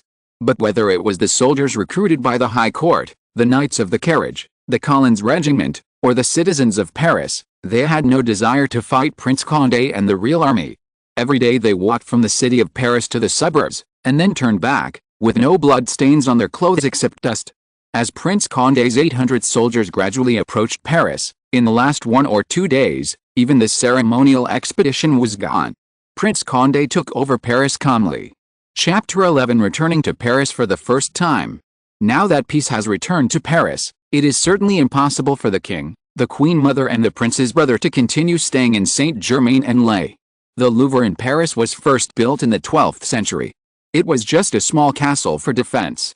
Later, Francois I, who had launched a construction war with King Henry VIII of England, shifted his attention to Paris after successively expanding the Amboise Castle and building the new Chambord Castle. But at that time, both his energy and money were insufficient. After demolishing the main tower of the castle, the progress of the project slowed down greatly. His caryatids hall, imitating the ancient Greek architectural style, with 4 armless goddesses as pillars supporting the stage, was taken over by his son Henry II, who continued to build it. Henry II also completed the construction of the left wing of this square building, in the later period, but the frequent rotation of Francois II, Charles IX and Henry II, 3 brothers, caused this huge project to stagnate again. Henry II had no heir, and Henry de Bourbon from Navarre became the new King Henry IV. He married Margaret, the youngest daughter of Henry II and Catherine, also known as Queen Margot. Henry II's queen, Catherine de' Medici, left the Louvre after her husband's death, but she did not go too far. She only rebuilt a palace 1,500 feet away from the Louvre. The palace was named the Tuileries Palace. In front of the palace, according to the Florentine custom, there were 2 square gardens, the Tuileries Gardens, and a wide tree-lined walkway outside the gardens, which later became part of the central axis of Paris. However, this new palace was still unfinished when Catherine died. Later, it was Henry IV. Speaking of this, we have to mention Henry IV's identity, because as the King of Navarre, he believed in Protestantism and did not convert for many years. This made most of the French Catholics very dissatisfied, and his coronation ceremony was not completed in Reims Cathedral. So even though he converted later, there were still people questioning his orthodoxy. Perhaps it was to prove this point that he not only completed the construction of the Tuileries Palace, but also connected the Tuileries Palace with the original Louvre with a long gallery, the Grand Gallery. It was not until his son Louis XIV, later Henry IV, divorced Margaret on the grounds of childlessness and married Marie de' Medici of the Medici family, came to power that the right wing of the square building of the Louvre was completed, and this huge building finally had some vague prototypes. Since Francis I, the kings of France have been committed to collecting a large number of works of art, such as statues, paintings, books, etc., to show their financial resources and artistic appreciation ability, and the two queens from the Medici family brought the Italians' ostentatious and extravagant hobbies into the strict court. When Louis XIV was alive, even without the splendor of later generations, the Louvre was still quite exquisite and comfortable. But after Louis XIV passed away, the king was young, the queen mother and the bishop were busy with government affairs, and the servants and slaves in the palace gradually slacked off, and this huge palace gradually became decadent and desolate. Dust accumulated, plants grew everywhere, small animals ran around everywhere, and even someone saw a fox in the Grand Gallery. When Queen Mother Marie, King Louis, the king's brother and the bishops fled in panic under the pressure of the Fronde, the palace became a carnival place for the mob. All valuable things were swept away, from the gold foil of the portrait frame to the curtains hanging on the windows. The statues were knocked down, the corners were blackened, and the pillars were engraved with unbearable crooked handwriting full of blasphemous words. Such a place could not be allowed for the noble king to live in, so they moved to another palace. Speaking of this palace, it was originally a count's mansion, very close to the Louvre. Later, it was bought and expanded by Cardinal Richelieu. Richelieu gave the mansion to Louis XIV when he was dying, and now it belongs to Louis XIV. Because they were not sure whether there were still mobs everywhere, the king and his entourage returned to Paris at nightfall. The carriage was shaking on the bumpy road. Louis looked at the Queen Mother. There was no joy on her face, only fatigue and irritability. It was obvious that although Anne of Austria and Marie of Medici were equally unfamiliar with government affairs, they also knew that returning to Paris was the beginning of the real battle. There were already servants of Cardinal Mazarin in Richelieu's residence. Although these servants were not as prestigious as the servants in the palace, they were more loyal and responsible. As soon as Louis entered the mansion, in the room next to his bedroom, the fire in the fireplace was already burning. In front of the fireplace was a white tin bathtub made into a boat shape. The bathtub was covered with precious silk to prevent possible sharp thorns from piercing the king's skin. The pot hanging on the fireplace kept boiling clean water and mixing it with cold water and pouring it into the bathtub. The servants also meticulously put medicine bags in the bathwater, which contained ground rosemary, lavender and myrrh. This was not Louis's request. When it came to descaling and sterilizing, he believed more in olive oil soap, but now people trusted more in the herbs recommended by doctors and astrologers. But he would not say much. After all, since the outbreak of the Black Death, bathing has become a terrible thing that makes people shudder. To take a bath, you must ask a doctor to prove that you are sick, and you must take a medicinal bath so that people will not make a fuss. He had just entered the bathtub with the help of a servant. The boat-shaped bathtub was very shallow, which was suitable for a child, and he would not worry about accidentally choking on the water. But after a while, the rare tranquility was destroyed by the king's brother, Duke of Anjou, Philip. He was one of the few people who could meet the king directly without notifying him, whether the latter was sleeping or taking a bath. He could even be said to be presumptuous to put his hand into the hot bath water. "If you want to take a bath too," Louis said helplessly, "then come in." The weather in April was still a little cold, and Philip had planned to wear only a linen robe, soaking his hands.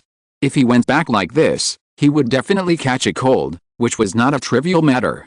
Philip was immediately happy. People in this era didn't like to take baths.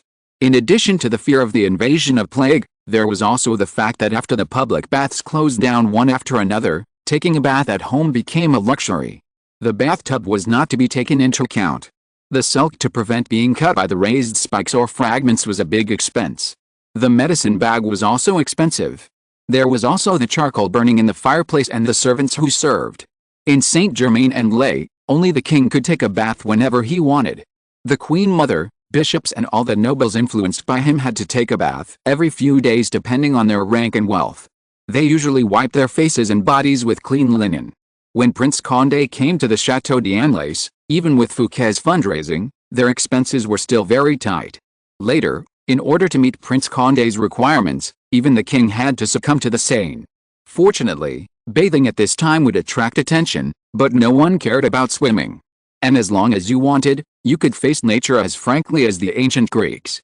The noble brothers played in the bath water for a while with great interest, until they both felt tired. The king asked his chamberlain Bontemps to tell Queen Mother Anne that Philip would rest with him tonight. Bontemps went and brought back Philip's servants.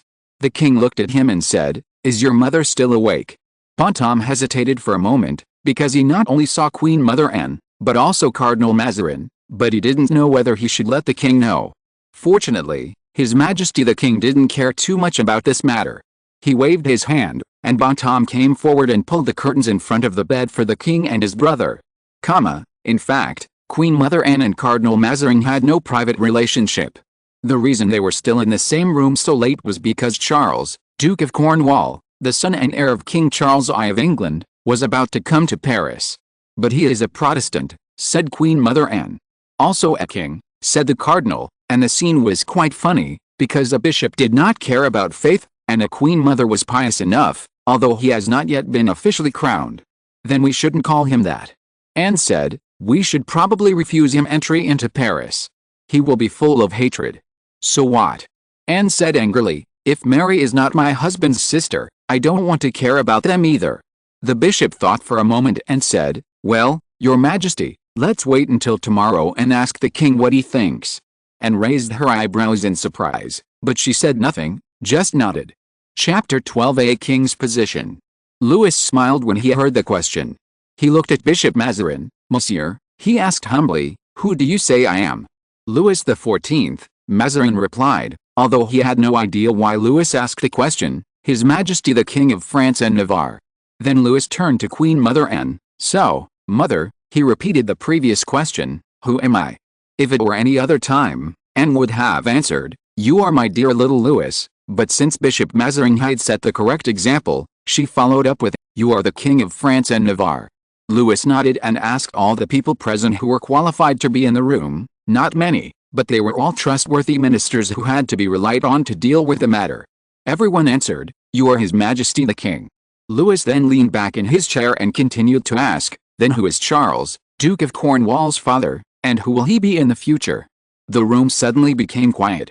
Bishop Mazarin frowned and thought for a while before tentatively answering, "His Majesty the King of England." Louis looked at everyone else, and everyone else gave the same answer one by one. Only Queen Mother Anne added with some dissatisfaction, "A Protestant." Louis patted his mother's hand soothingly. "I know that your piety to God makes you unable to tolerate a Protestant," he said, "but Mother, we must be clear about one thing, that is, whether it is me, Charles, or any emperor or king, they may be Protestants, or they may be our enemies, but there is one thing we are absolutely the same, that is, we are the only rulers of the country in this secular world." Moreover, he looked around, this attribute is more important than beliefs, positions and personal grudges. No, it should be said that it is the foundation of everything. Without it, we have no right to continue to exist, let alone other things. He looked at the crowd. Although he was only 11 years old, his stern eyes made many people hold back the words on their lips. This is too. However, seeing the calm Bishop Mazarin, and the Queen Mother who wanted to say something but held back, they wisely remained silent. "I know you will have many opinions. Yes, Charles is not only a Protestant, but England is also our enemy. But today, we must accept him and support him until he returns to England and is crowned king. Perhaps you will feel confused. Of course, it would be a pleasure to laugh at and play tricks on the once extremely powerful enemy, but first of all, it must not be based on rebellion. Any rebellion, especially against the king and the royal family, is absolutely intolerable. I mean, everyone." Louis emphasized, "Even if the Sultan of Ottoman Turkey is betrayed by his ministers, I will not be happy about it, or publicize it, or even help his enemy, even if that is an out-and-out pagan, because I am also a king." The king's sharp eyes swept across everyone present one by one. "All rebellious acts must be condemned. From today on, I don't want to hear any frivolous comments or rumors about Charles I in the court. I don't want to see any remarks encouraging such behavior in newspapers or books. I still don't want any of you to have any dealings with the traitor and bandit Oliver Cromwell of England. So far, I will welcome my cousin Charles and help him as much as I can, and I hope you can do the same." This was the first time that the French court officials faced such a king. Although he was not yet fully grown, his thinking was obviously as organized as an adult, and his understanding and explanation of the term king had reached a height that many people could not reach. Until they entered this room, there were still people mocking Charles I and trying to persuade the bishop and the Queen Mother to refuse to give aid to Charles, Duke of Cornwall. But the king was right. Charles I might be mediocre, but he was a king anyway. Cromwell might be brave and wise, but he was a subject after all. They could rejoice over the death of their old enemy, but they must not encourage such behavior, because they also had a king, and they depended on the king to live. Queen Mother Anne had a complicated expression. She understood Mazarin's worries and relief. Not every king could understand his meaning and responsibilities so quickly. She knew she should be happy, but there was always an indescribable pressure that made her unable to let go. Perhaps she suddenly realized what a dangerous and magnificent road the huge carriage of France would run on under the spur of her son Louis. Bishop Mazarin looked at his colleagues in amazement with some malicious intent, but before he could say anything, one of them suddenly stood up. "As you command." "Your Majesty," he shouted in a decisive tone. "Ah, Your Majesty, I am willing to obey any order of yours, especially when it is so wise and correct. Please rest assured, we will do as you say, and for you, even if we are torn to pieces, we are willing." This suddenness surprised not only the Queen Mother and Bishop Mazarin, but even Louis. He subconsciously looked at the bishop, who shook his head. This was not the person he arranged. Then Louis recognized this person. It was the regent Nicolas Fouquet, who brought a large sum of funds like a timely help in Saint-Germain-en-Laye. In order to reward him, the cash-strapped king also gave him the honor of accompanying him on a hunting trip. However, after returning to Paris, the exhausted king did not remember this person for a while. Fouquet came in with the director of finance Particelli Emery, and could be said to be an attendant, but he was so bold as to speak before the Queen Mother and the bishop, which was beyond everyone's expectation. However, since he had expressed his loyalty to the king would not reprimand him for such a small matter. Sure enough, the king just waved his hand helplessly and asked him to sit down. "You are a little too rude." Louis reprimanded gently, but everyone could see that the king was not angry at all. "I should punish you." He looked at the bishop. What punishment should he receive? How about letting him be responsible for the Duke of Cornwall's residence and travel in Paris? Bishop Mazarin certainly understood what Louis meant. "If he can do as well as he promised, then that's it," said the king. "I don't need you to be torn to pieces, Mr. Fouquet. If you do well, you can serve me for many years." Fouquet immediately jumped up from his chair. He saluted the king first, then the bishop, then the Queen Mother, and everyone in the room. Financial Director Emery's face was pale and green. Fouquet's move was undoubtedly a stepping on his face to climb up, but none of the bishops, Queen Mothers and kings present cared about him. Emery's family background was not high. He was able to stand out because he was a relative of Bishop Mazarin. In fact, he was just a farmer in Siena not long ago. But after he came to power, he took advantage of his identity and the power of the bishop to gain a lot of benefits for himself. But after the royal family was forced to flee Paris and came to Saint-Germain-en-Laye, he revealed his despicable nature and short-sightedness. He was unwilling to take money out of the purse to pay the king, the Queen Mother, and the bishop's daily expenses, which made the whole royal family embarrassed. The reason why he could still attend such a meeting was just because he couldn't find someone to replace him for a while. Nicolas Fouquet seized this opportunity well. Charles, Duke of Cornwall, arrived in Paris. He was surprised by the treatment he received. After all, he knew that Queen Mother Anne of France did not like him and his father, or any Protestant, and many people in Paris did the same. He came here with nothing but his title and a few confidants. His country was occupied by traitors, his army was scattered, and his treasury was looted by a mob. He had nothing to gain. But his cousin, Fouquet, a minister of King Louis of France, prepared an official residence, carriage, food and clothing for him, just like treating a king. This moved the Duke of Cornwall so much that on the third day in Paris, he insisted on going to see the king regardless of his fatigue from the journey. King Louis was a gentle young man, as his sister Henrietta said.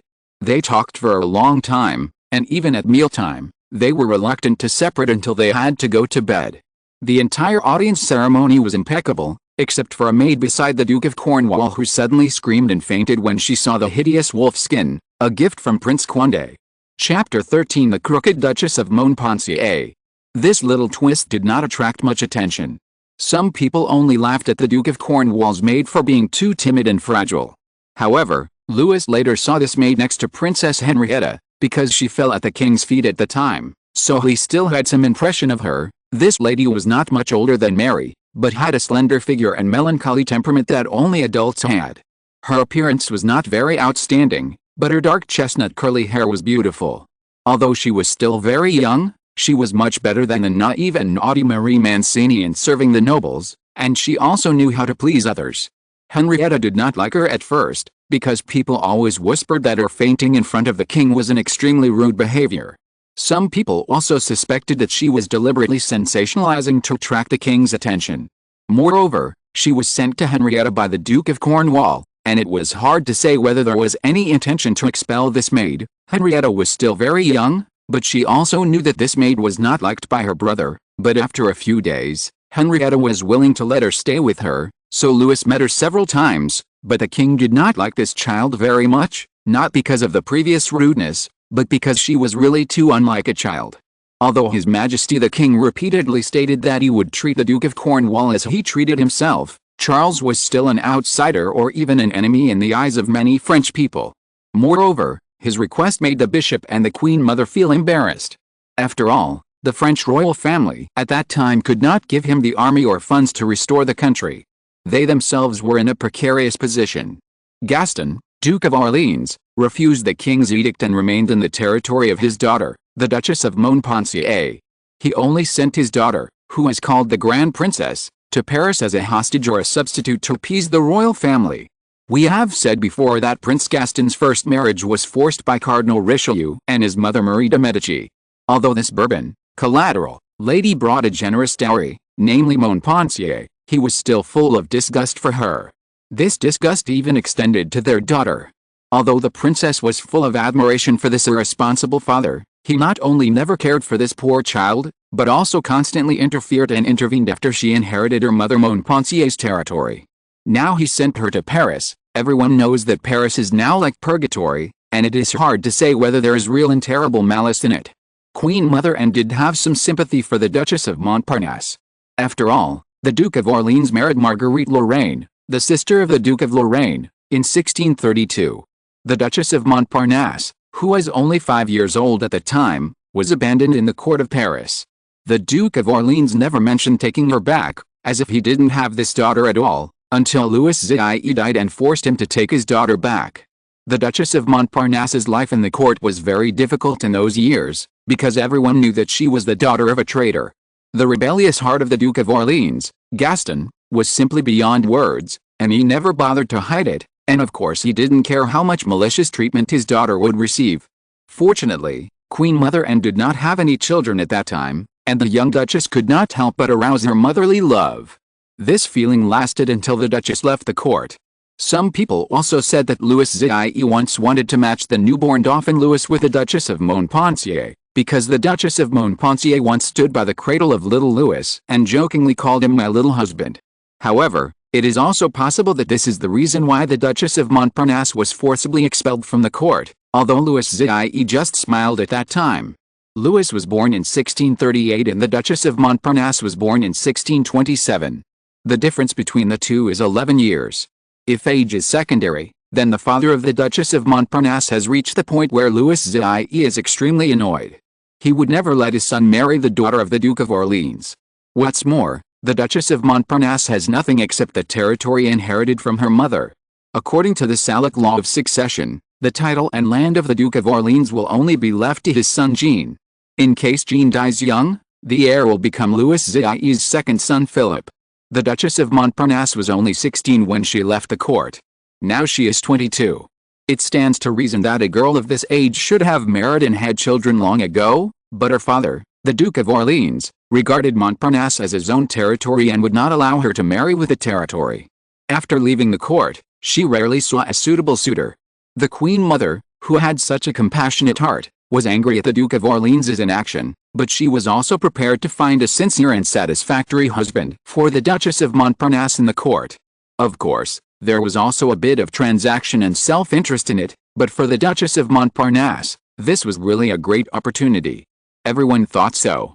At the banquet hosted by the Queen Mother, young and handsome men shuttled back and forth like salmon in the sea, showing off their heroic physique and elegant posture. While they were dancing, Louis noticed that the Duke of Cornwall left unnoticed. His departure was a relief to many people. After all, he was still an uncrowned king and unmarried.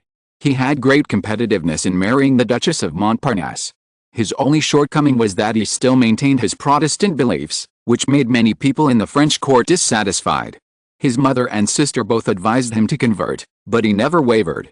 Sometimes, Charles, Duke of Cornwall, wondered if he was too stubborn, but since Henry VIII established a church that belonged only to England in order to obtain the right to marry, he needed a recognized heir, and proclaimed himself the supreme head of religion and state. Every monarch after him, except his unworthy eldest daughter Mary, thought it was wonderful. Being able to completely control the two lifelines of the country was a feeling that could not be compared with any praise, commendation or promise of doomsday. But on the contrary, as a hated Protestant, it was too difficult for him to get help from the believers of the Church. Compared to the Queen Mother Anne of France, Assistant Professor Mazarin and his cousin Louis were not so pious, but they also stood on the side of France and would not make promises easily.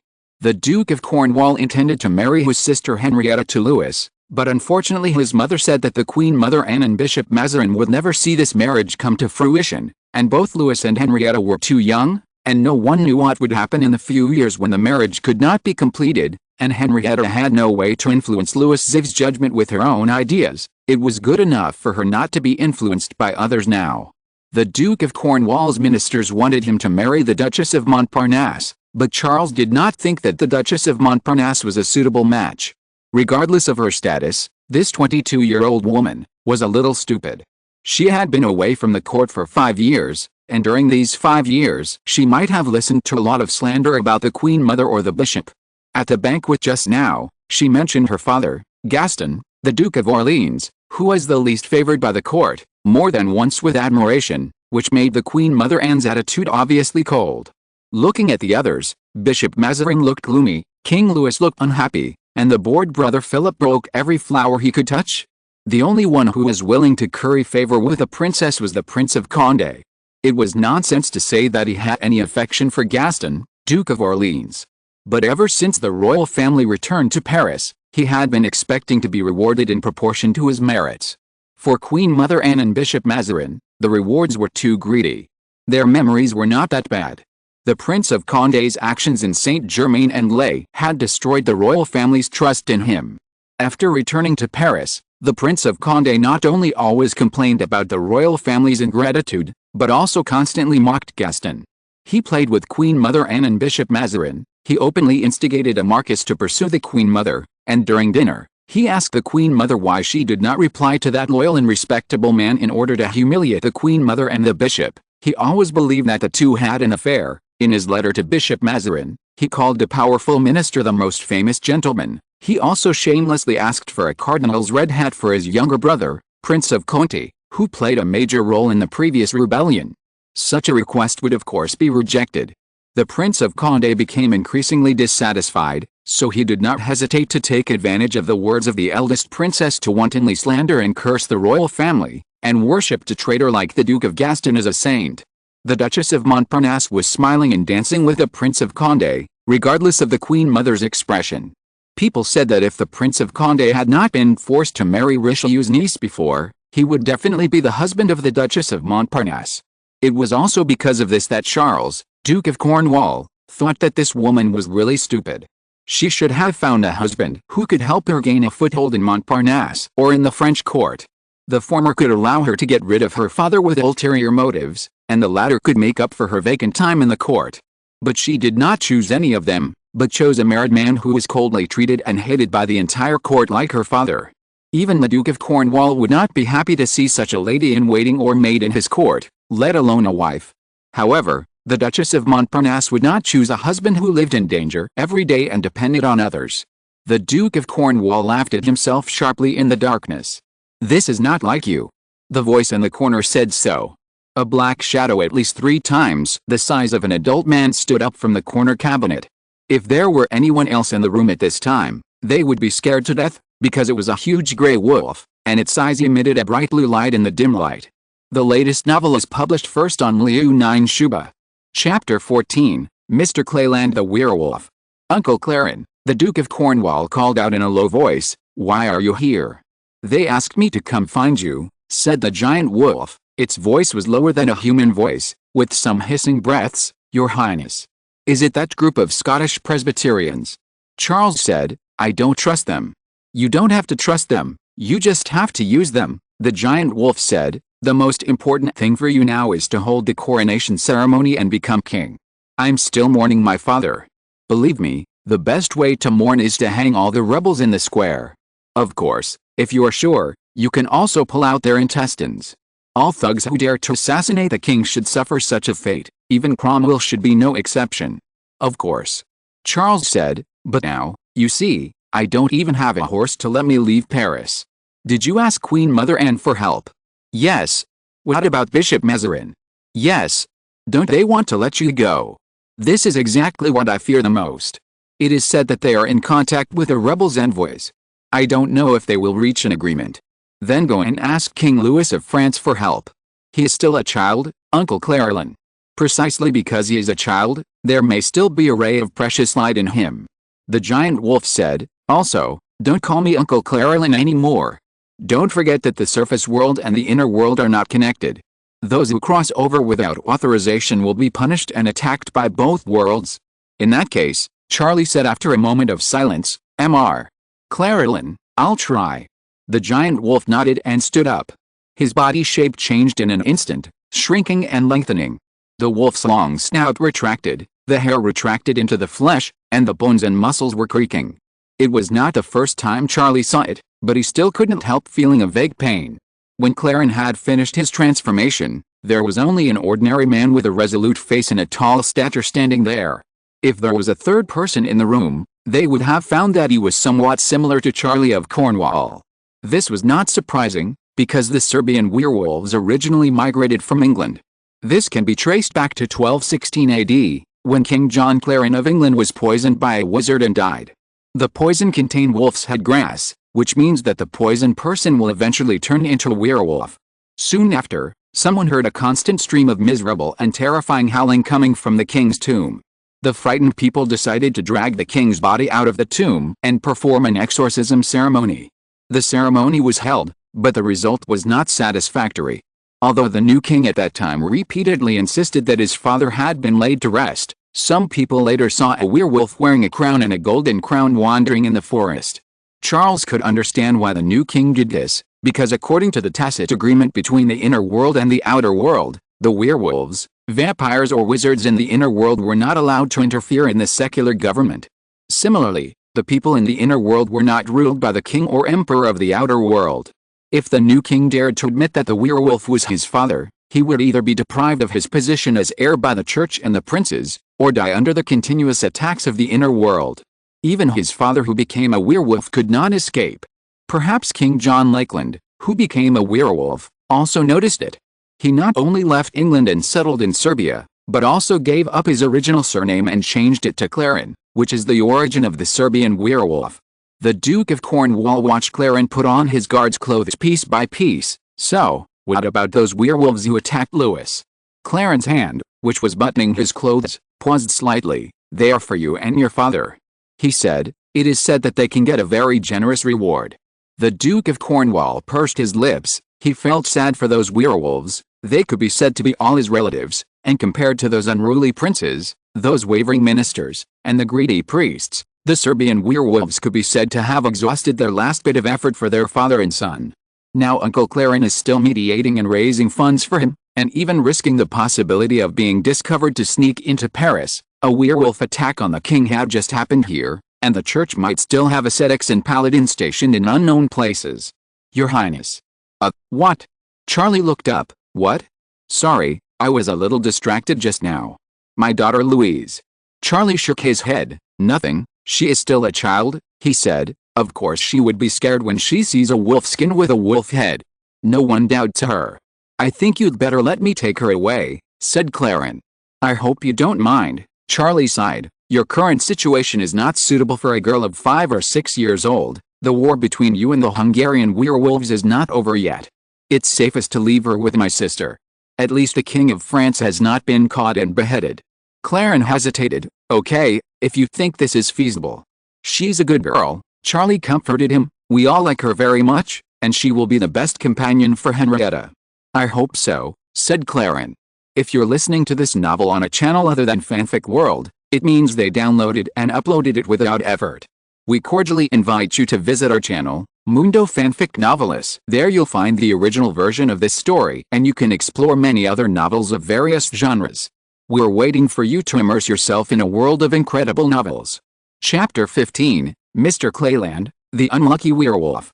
Clarin didn't want to think about whether Charles intended to take his daughter Louise as a hostage, but even if so, what could they do?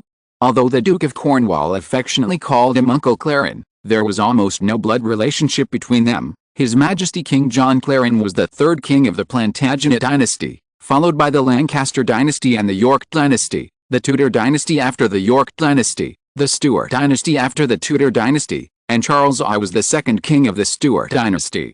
There were more than 300 years between them, but the Serbian werewolf unfortunately encountered a double attack from the Church and the Hungarian werewolf. He could be said to have found Charles I when he was desperate. Clarin originally only hoped to find a place to live in England, even if he had to serve in the army or serve as the annuity given by the king to the Church. Charles I didn't care much about this group of werewolves. He looked at Clarin as if he was looking at a clown. Under the heavy pressure of state affairs, it was indeed a pleasant thing to be able to use a ferocious werewolf like a hound. At that time, let alone recognizing Clarin's identity, he probably didn't even regard Clarin as a human being. Although Clarin was indeed not a human, he still had all the self-esteem and pride of a human being. For the sake of his tribe, he had to endure the king's humiliation. Charles I, perhaps for the annuity, this was another special tax levied by the Inquisition on the king and lords, even if they were unwilling to obey the will of the Church. To put it simply, it was the werewolves, wizards or demons in their territories, dead or alive. If they really couldn't pay, the king would have to pay a large fine. Of course, the king or any bold lord can refuse to give, that's fine, but the Inquisition will immediately evacuate their territory. In this way, even if the king and lord have castles and armies, their tenants and merchants will become sacrifices of werewolves or wizards.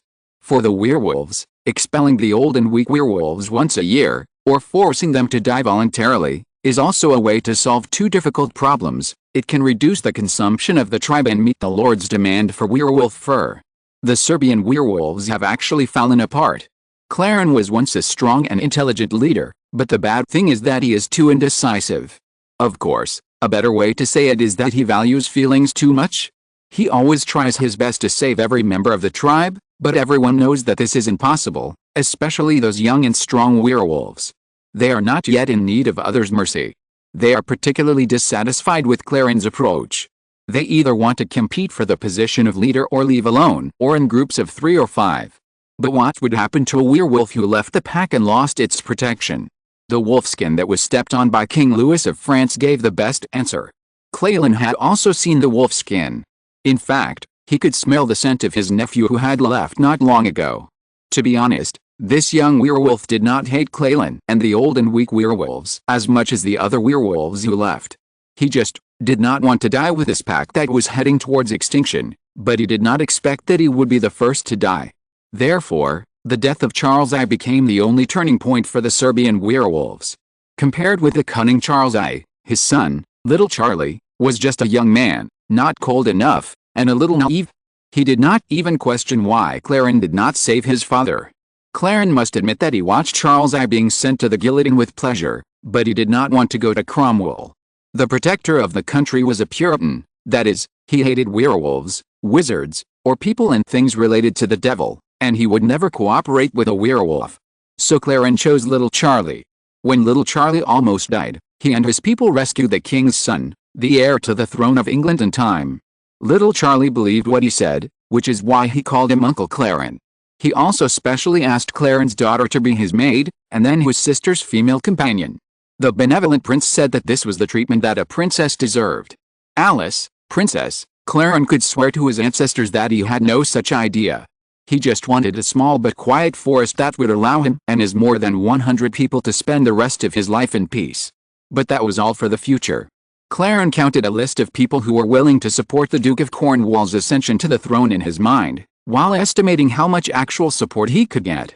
He walked out of Richelieu's residence. Because he was wearing a guard's uniform, not many people noticed him. Only at the corner of the street, a bloody dead dog fell from the sky.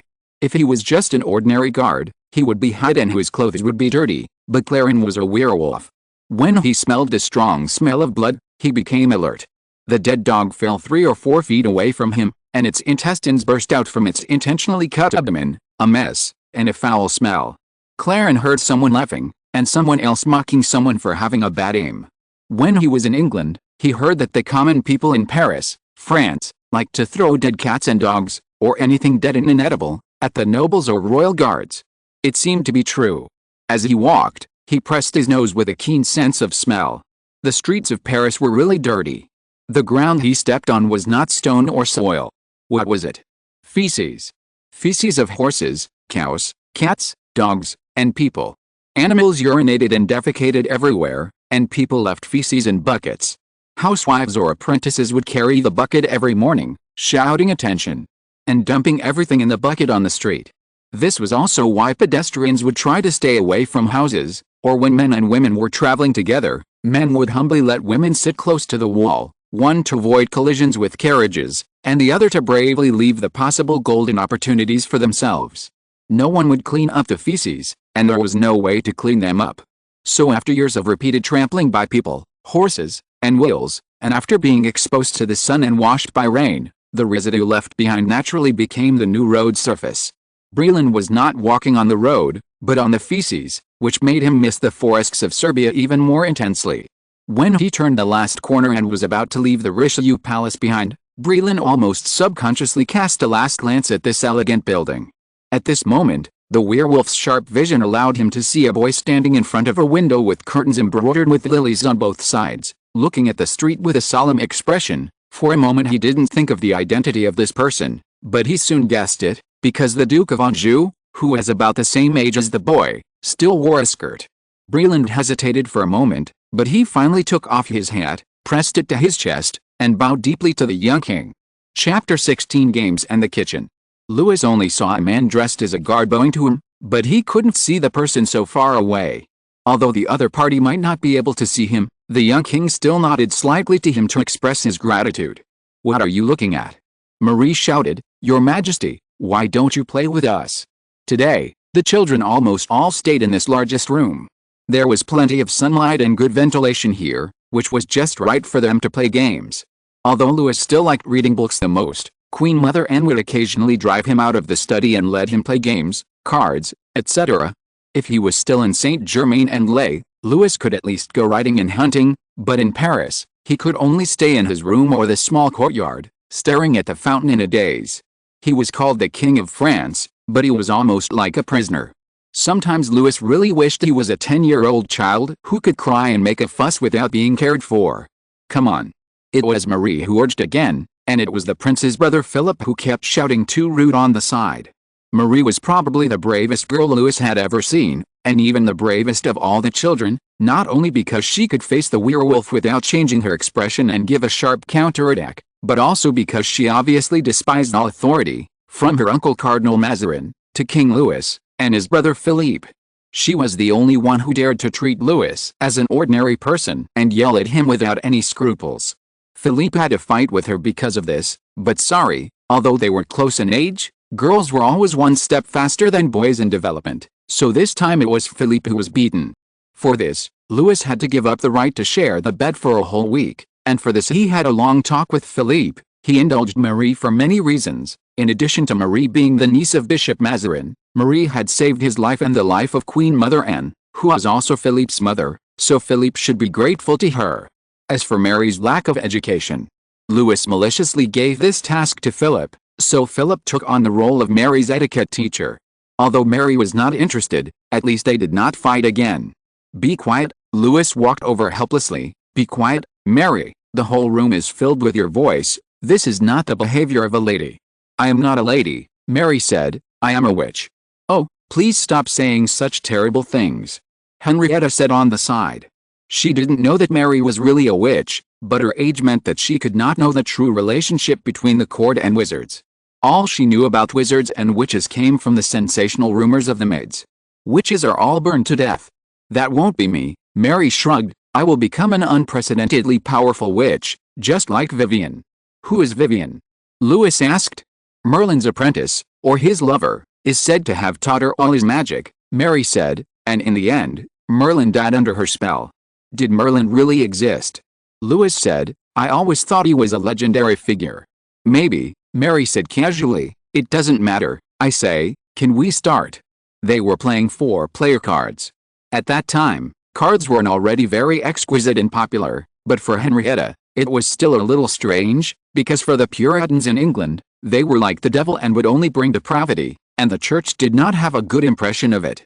In 1397, the bishop of the Paris cathedral banned people from playing dice and cards on weekdays. In 1541, the Paris Parliament also banned families in the eastern part of Paris and the suburbs from playing dice and cards, mainly because they were worried that they would gamble or not go to work. But for the people in the court, there was no better way to pass the time, and they preferred to gamble with dice and cards. Since the royal family returned to Paris, the previous embarrassing situation no longer existed. Although the royal property confiscated by the High Court of Paris has not been fully returned, the gambling money of His Royal Highness and His Majesty has all been converted into écus, silver coins, and a small amount of gold louis. They were poured from leather bags onto the carpet, emitting a moving glow under the sunlight. The maids and servants could hardly take their eyes off them. Only a little maid beside Henrietta always focused her attention on the Princess of England. Today, Henrietta's luck was still bad. Although she had received subsidies from Queen Mother Anne and King Louis, she couldn't help but tremble when she thought of the past. Even though she knew that Louis would return more money as gifts after the gambling, she still felt sad every time she lost. You should do it, she said to her maid, Louise, maybe your luck will be better. The king did not object, so Henrietta exchanged seats with the maid, because they were all sitting on the ground, which saved a lot of etiquette trouble. Louise was a shy child. After she saluted the king and his brother, she never raised her head again. But her luck? No, it should be said that she was smarter than people thought of her. When the sun set, a small pile of crowns in front of her was piled up, and there were 1 or 2 gold louises mixed in it. Henrietta was very happy. Although she was a little tired, she still kissed Louise and grabbed the gold louis and stuffed it into Louise's hand as a reward. What's for dinner? Asked Philip, the king's brother, who was also tired. Today is a fasting day. Louis said, we'll eat fish. It stands to reason that a king shouldn't know the recipes by heart, but at this time Louis was not allowed to get involved in government affairs, and he would get bored if he always read books. To be honest, card gambling was not his favorite. So, in order to save his taste buds and the taste buds of others, the kitchen became his first battlefield. It was not easy to convince those stubborn cooks. For hundreds of years, they still insisted that fruits must be boiled, fish must be roasted, meat must be stewed, and it was not a dish without a pot of butter, a few pounds of cheese, or a lot of spices. Probably no one would have thought that the first enemy he faced after becoming a king was actually the cook. But he really didn't want to eat the so-called butter-stewed everything. Fortunately, after several difficult battles, he could finally eat his beloved boiled fish.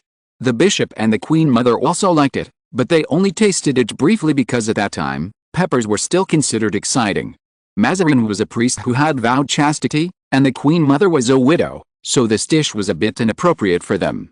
But before the dish was served, a maid suddenly came to the door in a hurry.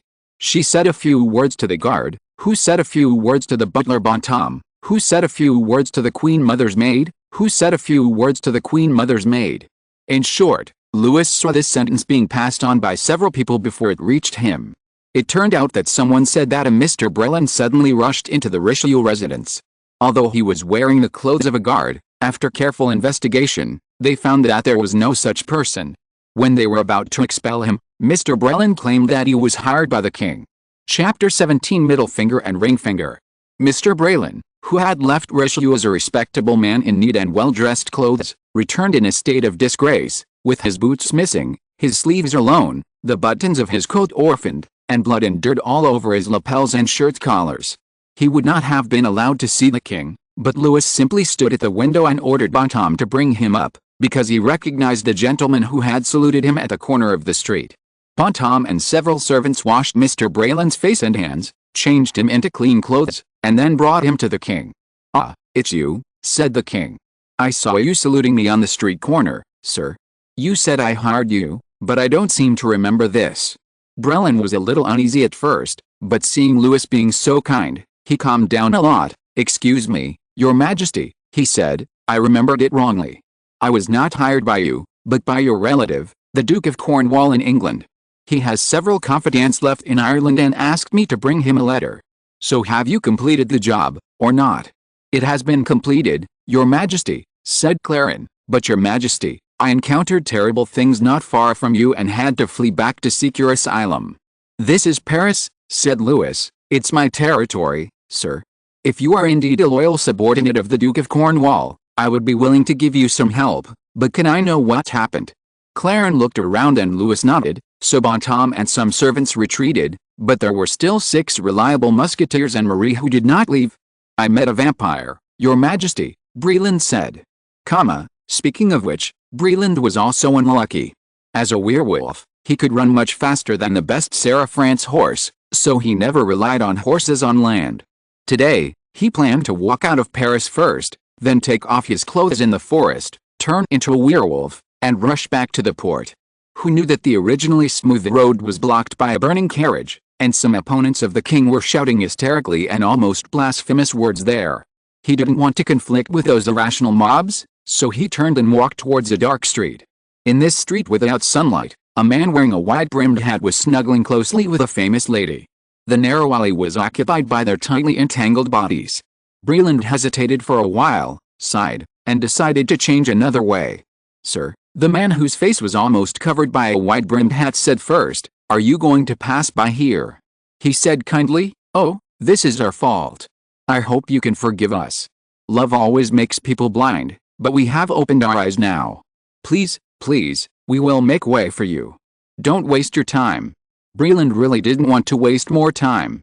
He had to rush back to Scotland as soon as possible, lest the members of the Presbyterian Church start to waver between the Duke of Cornwall and the protector of the country. He looked up at the sky. If he moved quickly enough, he could still catch the last ship to England. So he nodded to the other party, expressed his gratitude, and walked over. This kind of alley is only dirtier than the street. In addition to feces, there are many rats and the bodies of cats and dogs.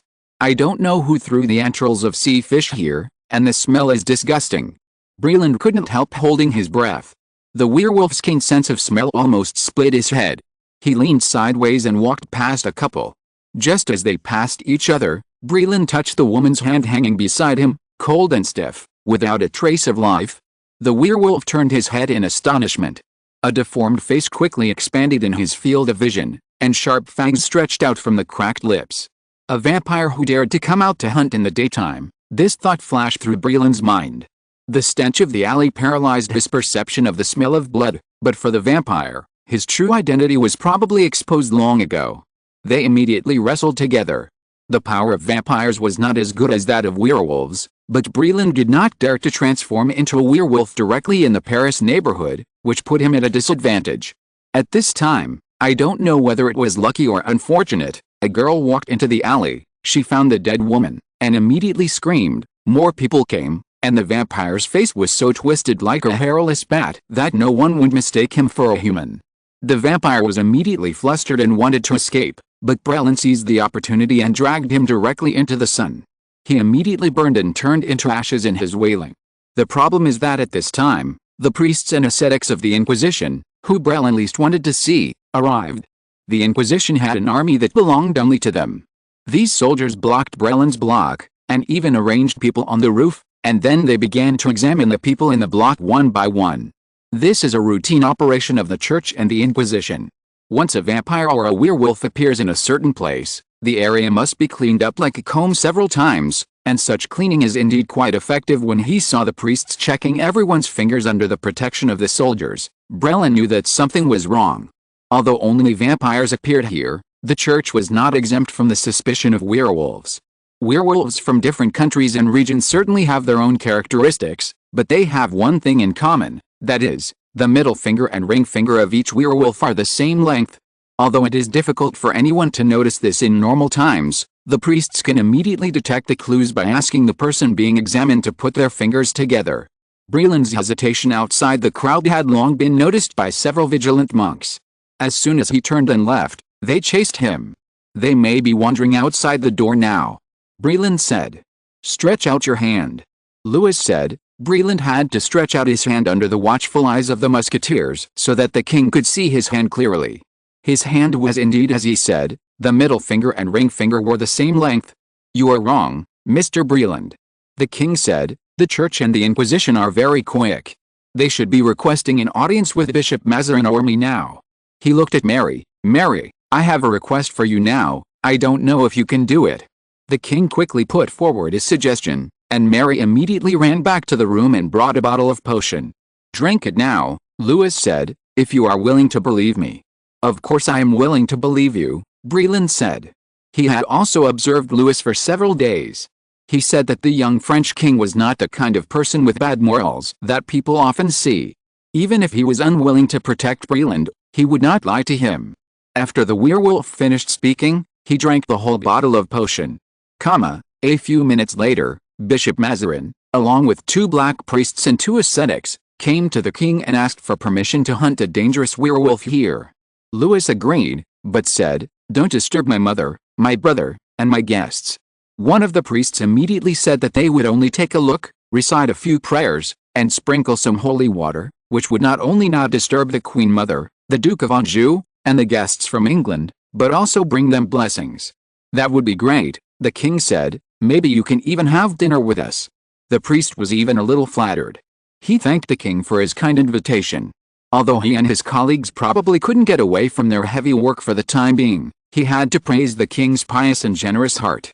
He said that even if it wasn't a king, but just a count or a general, who had to interrupt his meal just because a person who looked like a werewolf ran into the courtyard, even if they wouldn't be angry, they would definitely not have a good face to them.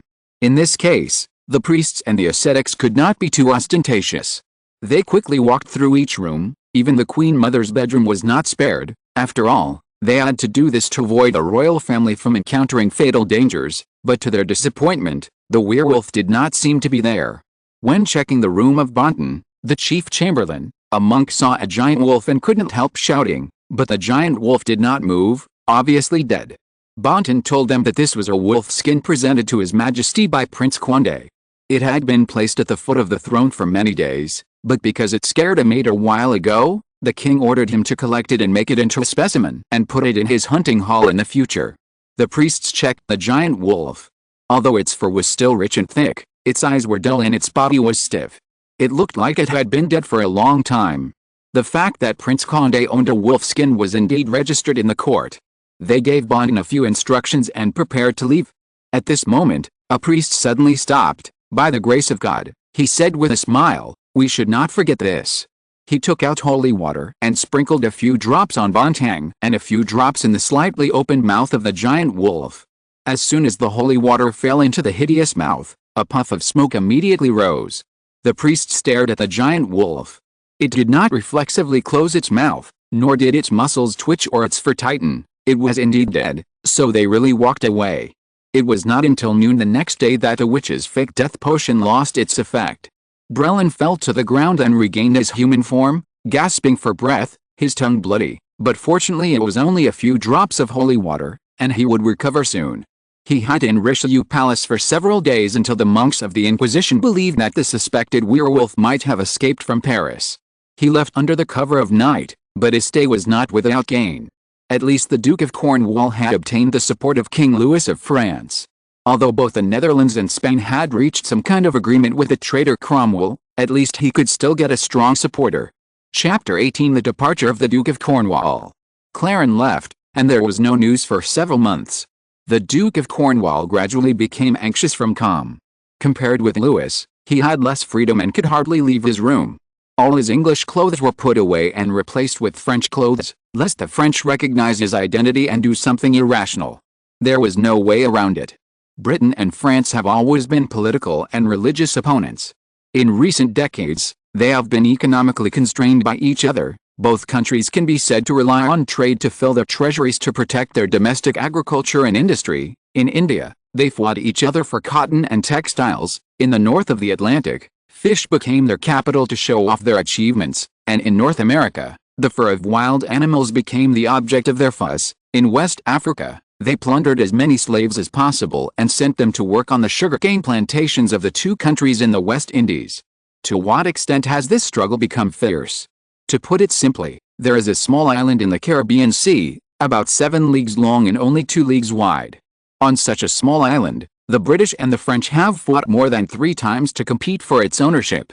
If the Duke of Cornwall had not been desperate, he would never have come to Paris surrounded by enemies. Even if Louis was willing to guarantee him, he was worried that someone would crawl into the room at night and cut his throat. What happened to Breland before he left made him even more worried. He intended to summon the wizards in the English court, but gave up because Paris was now full of ascetics and priests. Louis could boldly shelter Breland, but he could not. After all, since Henry VIII rebelled against the Church, established the Anglican Church, and held both religious power and royal power in his hands, the British kings were a group of damned pagans in the eyes of the Church.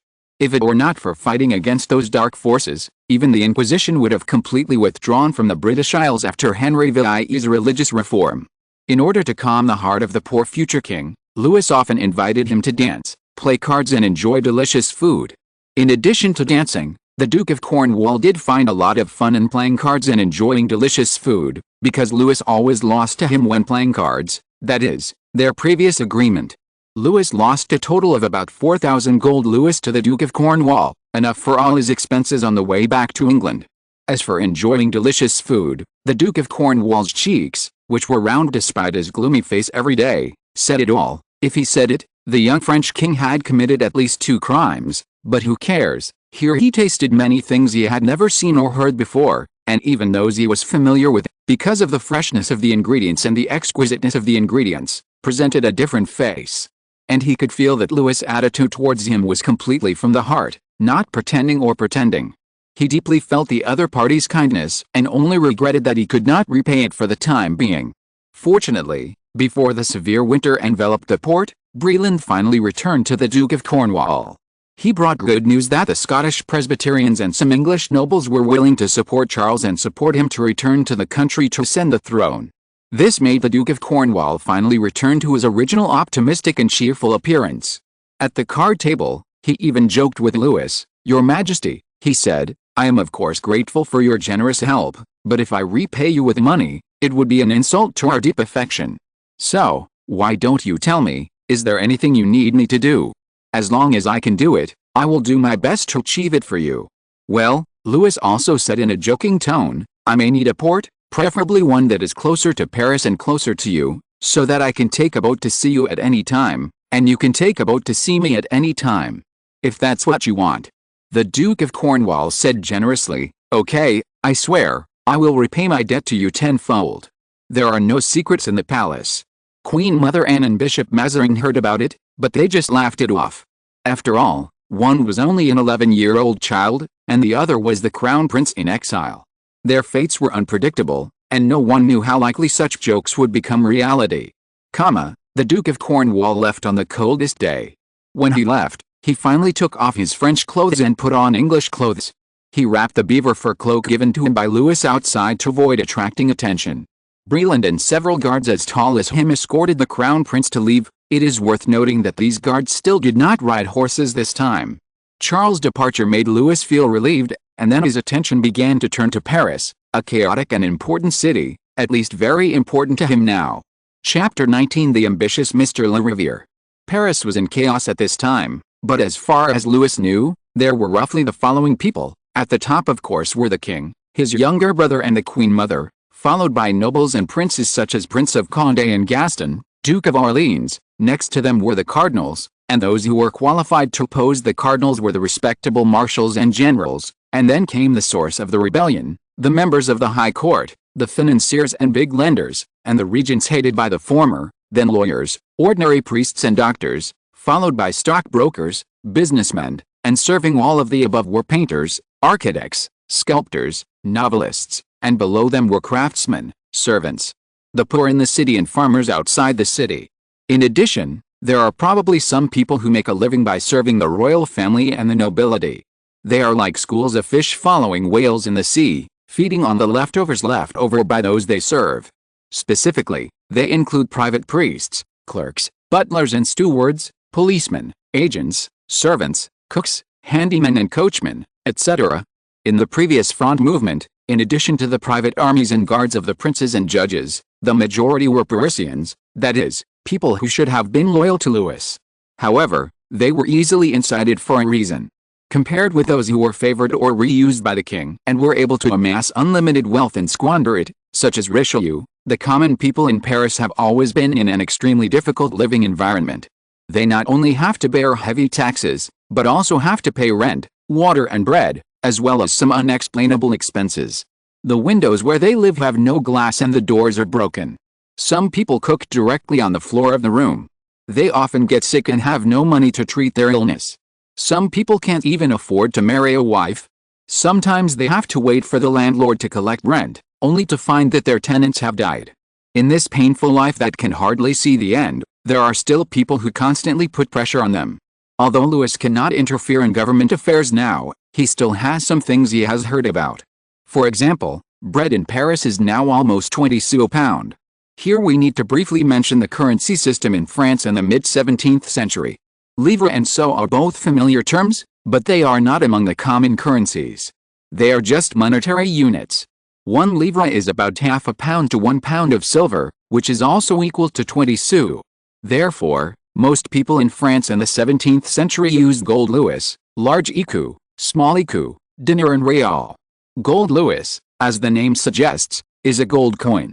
1 gold louis is equal to 12 to 20 livres. 1 livre is equal to 20 sous. 1 silver coin, large écu is equal to 6 livres and 12 sous, and a small silver coin, écu is equal to 3 livres and 6 sous. 1 sou is equal to 20 copper deniers, and 1 denier is equivalent to 3 reals. In other words, converted into the currency we are familiar with, 1 pound of bread costs about 300 to 500 yuan. Such a price was enough to make the entire region or even the country collapse. After Queen Mother Anne returned to Paris, a mass would cost 100 gold louis candles and spices. Regardless of other things, sometimes Louis really wanted to stop her from praying. It would be better to exchange the 100 gold louis for 100 pounds of bread. At least 100 families would be grateful to the royal family instead of full of resentment. Unfortunately, he could not convince Queen Mother Anne. People at that time did not have the concept of charity. A person was starving to death because he was not diligent enough, and he got sick because he did something bad. It was God's punishment or retribution. Even Cardinal Mazarin did not agree with Louis's method. Those bright white louis and golden louis could be used to buy exquisite clothes, delicious food, horses, hunting rifles, or even thrown on the gambling table, but to help the poor. It was too strange, too strange. No one had ever done such a thing. Bishop Mazarin refused resolutely, and almost everyone around Louis had the same idea. They believed that giving bread to the poor for free would only increase the number of lazy people and rogues, and if such behavior could not be sustained, the person in charge would be hated. This was true. Louis changed his words and asked Bishop Mazarin to thoroughly investigate the wheat merchants in Paris to see if anyone was hoarding wheat. Bishop Mazarin did not answer him, but asked the king that he had mentioned to the bishop before that he wanted to ask about the Inquisition. The bishop already had a candidate. When was the king going to summon him? Bishop Mazarin said this, and Louis knew that this matter could not be pursued further. He knew that Bishop Mazarin must have accepted bribes from merchants. This kind of thing was almost commonplace in the court. It can be traced back to the time of Philip IV. Ministers gathered around the king to compete for his favor, and then made a lot of money with this favor. Richelieu was like this, and so was Mazarin. He was even willing to give in on some things so that the young king would not pursue it. What Louis mentioned before was the win-win relationship between the royal family, the church and the Inquisition, the outer world and the inner world. The priest he had met before came, and he was very happy because he was just the abbot of the monastery, neither the black judge of the Inquisition nor the ascetic monk like the executive officer. Speaking of which, he made a joke recently because he believed that he had made great contributions in the previous werewolf riots, and even intended to compete with the Archbishop of Paris, Race, and Prince of Conti, Prince of Condé's younger brother, for the hat from Rome, referring to the cardinal. Of course, he failed in a ridiculous way, but he was still laughed at by all Parisians. He was not discouraged. Really, Mr. Le Riviere might not have any other strengths, but he had an extraordinary desire for power and money. So from him, the king could know more than from others, so Bishop Mazarin sent him to prevent the king from continuing to care about the relationship between wheat and bread. It was the first time for Dean Le Riviere to enter the Richelieu house. A house that could be used as a palace by the king certainly would not be shabby and small. It was an H-shaped building complex, each of which had 3 floors. The bottom floor had a long corridor supported by countless Doric columns. The corridor was decorated with various sculptures and named after them. For example, the prow corridor that Dean Le Riviere was passing through was named because the walls of the corridor were decorated with many sculptures related to ships. After passing through the prow corridor, a rectangular garden with an axial distribution came into view. The garden was about 600 feet long and 200 feet wide. In the middle was a fountain that was as round as a full moon and surrounded by neatly trimmed trees. Although it was winter and the flowers had not yet exuded fragrance, the air was filled with a clean smell. Yes, Dean Le Riviere didn't know how to describe it, but it was that kind of clean smell which made people feel comfortable. Alice, he was also exceptionally clean today. After all, he had inquired about the king's preferences from many sources, and almost everyone was impressed by the king's demand for cleanliness. As we said before, people at this time were not unclean. First, the cost of bathing was considerable. Second, the church did not encourage people to bathe frequently. Third, they were afraid of the Black Death which had just left. But they did not really let themselves live in such a dirty way. They would still use clean linen and warm water to wipe their bodies, especially their faces and hands, and women would also wipe their chests. The nobles would change their clothes more frequently, almost every few hours. So although the streets of Paris were smelly, except for some poor people who could not even find a piece of extra cloth, people with a little wealth did not smell so terrible. But their king could be said to be extremely harsh in this regard, and his preferences, although he had not yet taken power, still affected everyone around him. Dean Le Riviere wanted to win the king's favor, and he put a lot of thought into it. In addition to washing himself clean, he also sprayed perfume imported from Cologne, Germany, which was an expensive and wonderful liquid, more valuable than gold, but it was all worth it because the young king smiled as soon as he looked up and saw him. Chapter 20 Human Nature. Dean Le Riviere was also looking at the young king. He was 11 years old, just like the age of new leaves sprouting. His noble bloodline and God's gift destined him to have a face as beautiful as an angel. He sat in an armchair, wearing a pair of sapphire blue shoes on his legs covered with white stockings, which matched his luxurious indigo jacket embroidered with silver flowers. Since Louis XIV, the inflated ruff collar was no longer popular in the court, but was replaced by elegant and natural large lapels. Today's king was no exception. His lapel was embellished with 3 layers of hollow lace, which looked delicate and elegant. Louis smiled as soon as he saw Le Riviere, not because of anything else, but because this dean looked like a respectable saint. About 300 years later, this saint would drive a carriage pulled by a moose on every Christmas night, rushing around to deliver gifts to every good child. Dean Le Riviere had the same fluffy white beard as him, his head was shaved, and he wore a small black hat. Today he specially wore a solemn Dutch woolen robe and a pair of scented gloves, fumigate lambskin gloves. He was not here to give gifts to the king, but he could still make the king's increasingly depressed mood a little relieved. The king graciously let the dean kiss his hand. "Please sit down," he said. Mr. Le Riviere. Pontom brought a footstool to the dean. After all, his current status did not qualify him to use a chair in front of the king. Le Riviere certainly did not care. He lifted his robe as gracefully as possible and sat down slowly. Pontom served hot tea. He restrained himself and added about 3 spoonfuls of sugar to it before taking a sip. "This is the best tea I have ever tasted," he complimented. "There is no drink more warming and refreshing than this." Louis just smiled and said, "You can add some more sugar, sir." People at that time loved sweetness very much. There was no food that did not need sugar. Of course there was sugar in cakes and bread, and it was even more indispensable in wine. Sugar was added to stewed meat, honey was indispensable for grilled fish, boiled eggs had to be dipped in sugar, and even when drinking a glass of clean water, the sugar bowl had to be put aside. Fortunately, toothbrushes and tooth powder made of rock salt, Dried iris flowers, mint and pepper were already available at that time. Louis asked them to add rose oil, so they got the simplest toothpaste. After all, there were kings who died of tooth decay before him. Louis was not very satisfied with his current life, but he did not want to see the glorious God so soon. Moreover, with the current medical level, although there is already a scientific prototype, bloodletting and perfusion still stubbornly occupy the first place in medical books, not to mention that some very heretical practices are popular at this time. For example, using parts of the human body as medicine, from brain marrow to blood, from Charles I who had just been beheaded to the Egyptian pharaoh 1,000 years ago, everything is included, everything is included. It is said to be very effective, but Louis would rather die than experience the recipe of the ghoul. Dean Lariviere immediately added 3 spoonfuls of sugar to the cup after hearing this. This time, not only he, but also the king was satisfied. After he finished the tea in the cup, Louis asked him to read the book in his hand. This was a book about the rumor of werewolves. Louis used to read it as a fantasy novel, but now he knew it was a documentary literature. The church recognized werewolves in 1414, at the Council of Stans, when Holy Roman Emperor Sigismund forced them to acknowledge it. Dean Lariviere said bluntly. It seemed that Bishop Mazarin had reminded him before, and he also knew very well that young men like Louis hated it most when someone treated them as children who could be deceived at will, so he had planned from the beginning that as long as the king was willing to ask, he would answer all the questions. But it was not until 20 years later, Lariviere said, that the church acknowledged the existence of vampires.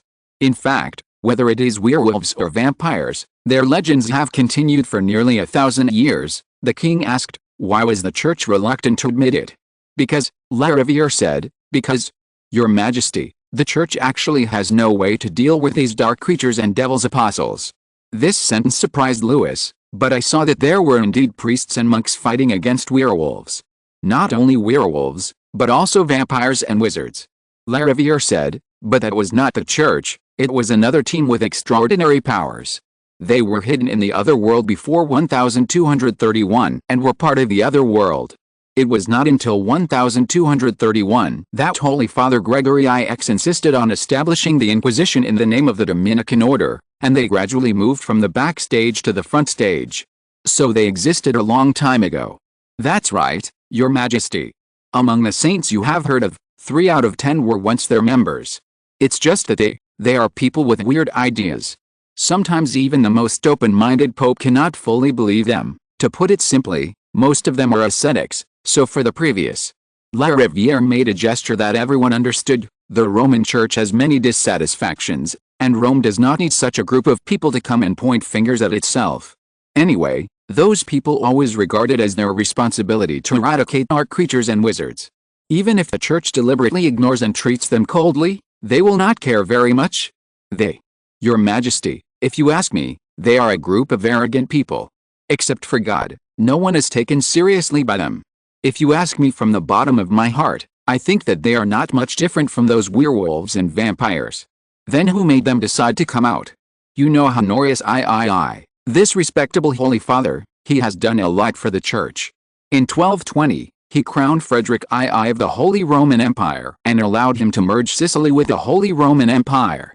In order to repay Honorius III, Frederick II issued the Edict on the Powers of Monastic Princes, which granted clergy various privileges, exempted the church from tax obligations, gave up its secular rule over the church, and promised to suppress heresy. The power of the church suddenly expanded to an unprecedented level, although this can only be said to be the last wait, but for the monks who have been hesitating whether to turn from the inner world to the outer world, this is God's will. Although they have always believed that they are superior to others in moral character and chastity, there are always times when they can't stand it. Unbearable, what? Asked the king with a smile. What else could it be? Dean Lariviere also replied with a smile, power, money and pleasure. Think about it, they fight the dark creatures all day long, but the ones who are praised and commended are the priests who are not even that proficient in reciting scriptures. Moreover, even if the monks should give up the secular world and abandon distractions, how many people can really do it? Can they persist in such a life for 1 or 2 years, 10 or 20 years, or even 100 years? Thoughts will change, and there are not so many saints. They always have to think about themselves. Quotation mark. Chapter 21 Lifting a corner of the curtain. Louis made a rough estimate. Although the church acknowledged the existence of werewolves and vampires around 1414, it did not mean that there were no dark creatures appearing in the surface world before that. The saints of the church had been recorded since 54 BC. In other words, those people who were not sure whether they really had extraordinary powers had been hiding in the darkness and cruel battles for 1,000 years. Maybe at the beginning, they were indeed some devout and hard-working people who only worked for the Lord, but even the wise King Solomon became foolish and stupid in his later years, not to mention a group of mortals who had great power but still had to eat, drink, live and travel. The king soon thought of a question. According to what you said, do these ascetic monks and black judges select their disciples from mortals or from their relatives? This sentence made Abbot Lariviere look at him in surprise. This was not something an 11-year-old child who had not received any professional teaching could say. Even when he was 11 years old, he only knew about bread, sparrows and maidskirts. Yes, Your Majesty, although they also select disciples inspired by the Holy Spirit from mortals, most of them are from their relatives. Louis nodded. He understood that at the beginning, there were probably not many people with extraordinary abilities. When the number was small, it was a simple thing to maintain traditions or abide by the precepts. But later, perhaps in response to the rapidly expanding darkness, or perhaps because their faith was shaken by worldly emotions, some monks returned to secular life, married wives, and their children inherited their understanding of the Holy Spirit, thus becoming the main force against heresy. This immediately made him think of another thing. Then are the Knights Templar related to this matter? The Knights Templar are a branch separated from these monks. Abbot Lariviere admired the young king's sensitivity and said, well, to put it more clearly, Your Majesty, they are an attempt made by the church. That's right, Louis thought. If it were him, he would not watch this force drift out of control. It can only be said that the church was powerless before this. Before the division of the Roman Empire in 395 AD, the development of the church was difficult. Not to mention the believers, even bishops and popes were martyred. It was not until 756 that the Frankish king Pippin donated land, and the church was finally able to lay the foundation. In the following hundreds of years, there were endless infighting within the church, and it even split into two major churches, the East and the West. The Knights Templar were founded in 1119 and were officially recognized by the church 10 years later. Just within 100 years after the split of the church, Catholicism had just begun to stabilize and began to attack the extraordinary power they had coveted for a long time. In this case, the strange strength and expansion speed of the Knights Templar were also reasonably explained. There were also various strange rituals and decrees in the Knights Templar. Thinking of this, even Louis couldn't help but be a little gossipy. He leaned over to look at Dean Lariviere and whispered, I heard that the Knights Templar were declared heretics by the just king, Philip IV, in 1307. Later, after interrogation, they were found to have many terrible crimes. But what I want to know is, will the Knights Templar really do something very blasphemous and inappropriate during the initiation ceremony and training? Dean Lariviere swallowed his saliva when he heard that. He knew about it because of some special identities, but he carefully looked at the king's expression and found that there was only childish curiosity in those beautiful blue eyes. These things could only be said to be open secrets in the church, and Philip IV was unfortunately the ancestor of this king. Even if he didn't say it now, he would still know it after the king took power. The dean was eager to gain the favor of the superiors and looked forward to climbing to the position of Richelieu and Mazarin one day. So after repeated consideration, he moved his footstool closer to the king, leaned over, lowered his voice as much as possible and said, I can tell you, but Your Majesty, you must not tell anyone. After all, they also have some indelible connection with your ancestor, Philip II of Capet. Louis raised one eyebrow and motioned him to continue. Seeing that the king was not angry about his presumptuous behavior, but showed a more interested look, he could not help but feel more excited. Your Majesty, I wonder if you have heard of the saying, if they are innocent, why not let them be tried like gold in a blazing fire to prove their innocence? Louis pondered and shook his head. This sentence was written by Philip IV in that secret letter. It was this secret letter that made his officials arrest all members of the Knights Templar without hesitation and torture them immediately. Abbot Lariviere whispered, although the punishment at that time was still very crude, I mean, Your Majesty, they tied the criminals to the iron rack, smeared grease on their feet and bodies, and then roasted them on the fire. The people being tortured screamed and answered every question. But won't such behavior cause injustice? Louis asked. This is all due to Jacques Molay, the Grand Master of the Knights Templar at the time. After he took office, he foolishly revealed some inside information about the Knights Templar to Pope Clement V at the time, involving the former Pope Boniface VIE and Philip IV's father Philip II.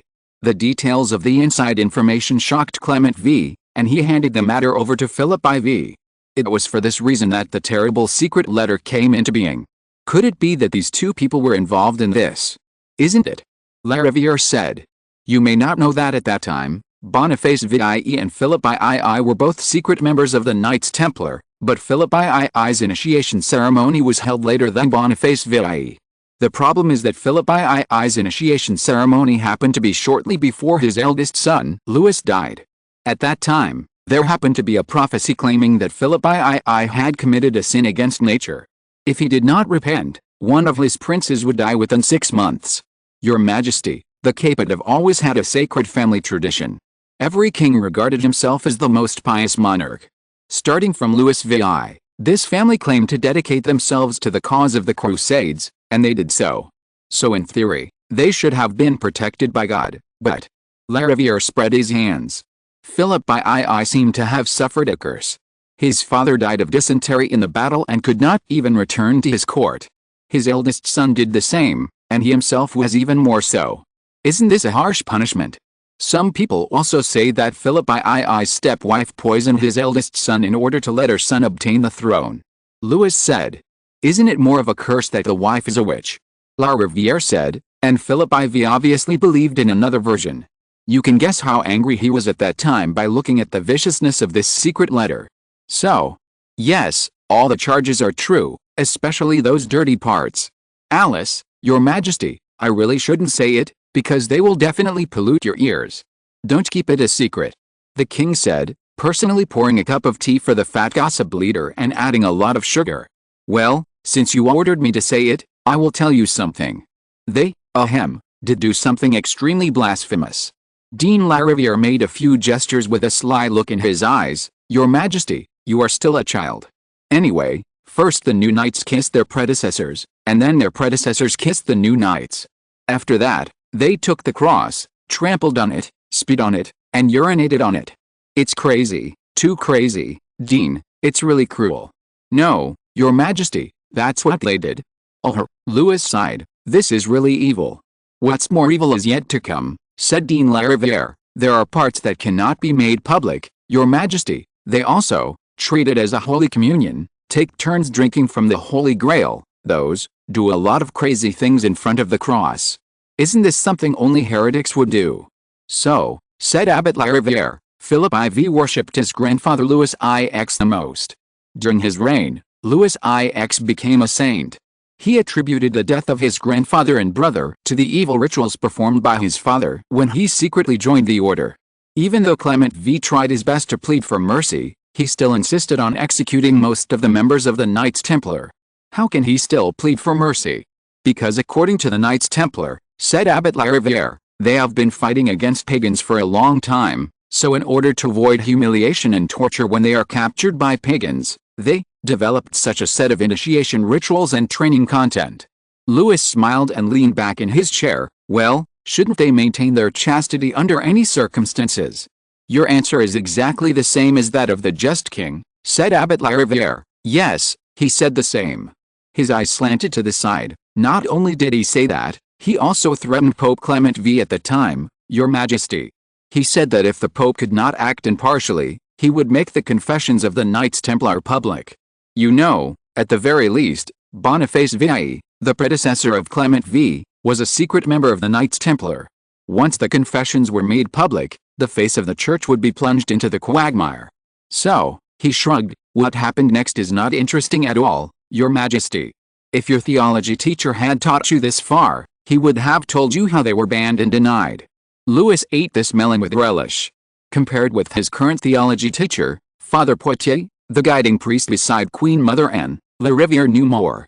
He looked at this man who was eager to gain power. You are much more interesting than my theology teacher. Louis said in a childish and innocent tone, I would like you to be my teacher.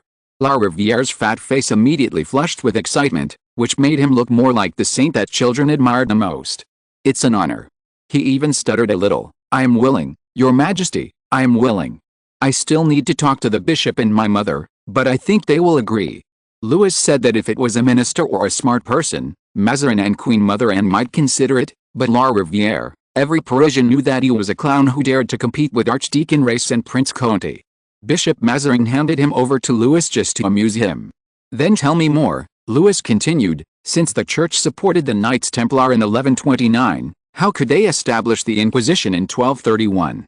That's why I said before that it was the Holy Father Gregory IX who acted on his own," La Riviere said. He didn't like the Knights Templar at that time because they had too close contacts with pagans, were good at making money, and he paused, "and there were crimes like alcoholism and gluttony, so he was committed to setting up a supernatural organization exclusive to the Church. At that time, I mean, the original monks in the other world and their descendants were also shaken by the Knights Templar." He gave the king a look that said, "You know, some people lived like King Solomon, while others still lived a life of poverty and despair. In the days of frugality, even the most devout monks could not stop the surging tide. They had such a tendency, coupled with the promise of Gregory IX, and then you saw that in the following decades they did no worse than the Knights Templar, and even better than them. Moreover, unlike the Knights Templar, they did not participate deeply in the secular power struggle, so the masterminds of the Church gradually leaned towards them. Jacques Marlay did do stupid things, but if the Church had not already decided to abandon them, these things should have been cut off by the Holy Father Clement V. Does the Church still have a consistent view on these extraordinary people now?" Louis asked. "Not very consistent," La Riviere said. "It's not the Church's problem, but the problem of the black judges of the Inquisition and the monks. The monks are the main fighting force, but the judges are obviously more favored by the superiors, mainly because, well, the monks are always more pious. Of course, it's okay for them to be more pious, but it's wrong to be disrespectful to the Roman Church. Although I must admit that sometimes those guys are really not worthy of respect, but you know." La Riviere tried to find the right adjective. "A tree that stands out in the forest will be destroyed by the wind," Louis said. "Oh, that's what I meant," La Riviere complimented without losing any time. "This is such a philosophical saying, it's worth me copying it into the Bible. Your Majesty, please allow me to repeat it. A tree that stands out in the forest will be destroyed by the wind." God, what an accurate and elegant sentence. I really want to tell everyone immediately. Louis couldn't help laughing. "Goodbye, Dean, this sentence may not be very appropriate here. I guess they hate those ascetics because their piety contrasts with the impiety of some people." "Yes, Dean," La Riviere said meaningfully, "this is the most fatal. What about those black-robed judges? They are good. To be honest, they are almost the same as those in the Roman Catholic Church. After all, they all have wives who have not been made public, and children. They have to consider themselves. Then doesn't the Church want to treat those monks the same way it treated the Knights Templar? It's difficult." La Riviere said seriously, "Only the most pious ascetics can become the sharp sword that can restrain the dark creatures. If they indulge in worldly pleasures, even the most talented children will be annihilated among mortals. What the churches need is the power. Without power, they have no meaning of existence." "It seems that the Church is also very troubled," Louis said. "If they are not pious enough, they will have no power, but if they are pious enough, the Church's actions will be questioned." La Riviere smiled happily. "That's right, Your Majesty. But asking them to give up is impossible. Whether it is the Inquisition or Rome, the Church's gradual strengthening in on the power of monks and princes has a close relationship with these monks. However, the Church's situation has been much worse than before recently. After all, the power of the secular world is also getting stronger." "Yes," La Riviere sighed, "especially after the emergence of things like muskets. Mortals are not without the power to fight back against dark creatures. There must be enough guns and ammunition, and enough soldiers," Louis said, "brave soldiers. Just like his musketeers, they must have an advantage in numbers and firepower, otherwise mortals will not be able to fight against those dark creatures." La Riviere thought more about it and said nothing, because the king now didn't even have his own army, so why should he mention His Majesty's sad things? But he couldn't help but look at the king's red shoulder straps. At this time, all the forces in Paris had their own armies, and in order to identify the enemy, the officers would wear shoulder straps of various colors on their shoulders. The royalists were white, the Prince of Condé was light chestnut, The Duke of Orleans Gaston was dark blue. Mazarin. Alice, this bishop actually had his own army, and their shoulder straps were green, which was the orthodoxy of this country.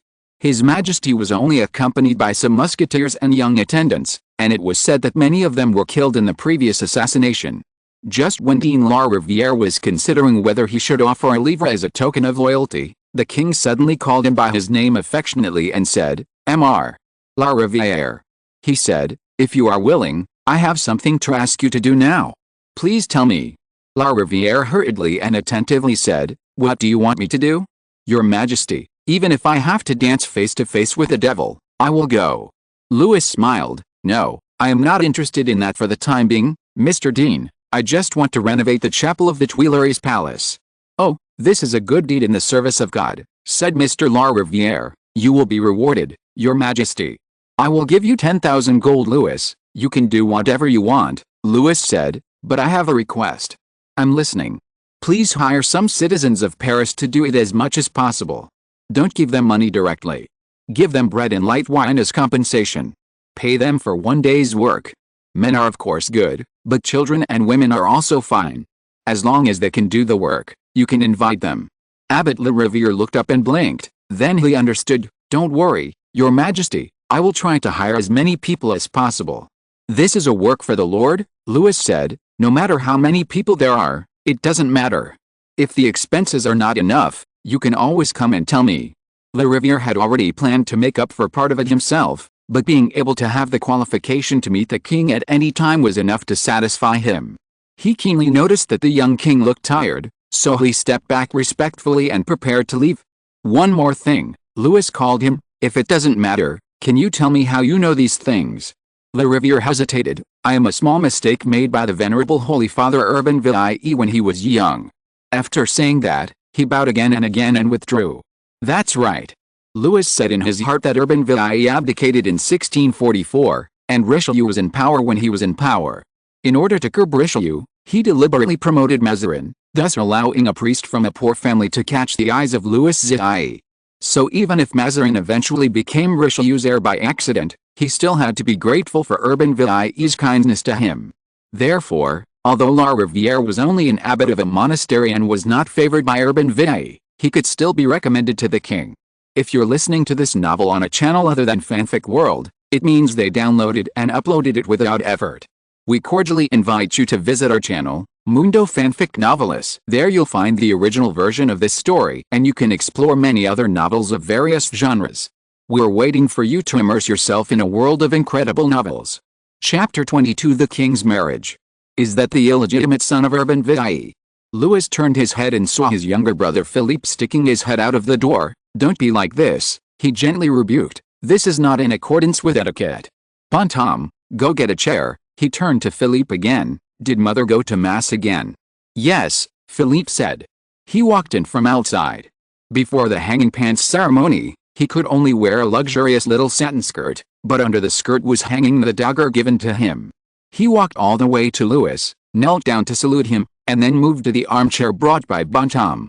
In this palace, there were only 3 people who could sit face to face with a king like this: Bishop Mazarin, Queen Mother Anne, and his younger brother Philippe. In fact, Bishop Mazarin did not approve of Louis's tolerance of Philippe. According to him, his younger brother should stand in front of the king like a minister. Louis did not think that these formalities could have any effect on a truly ambitious man.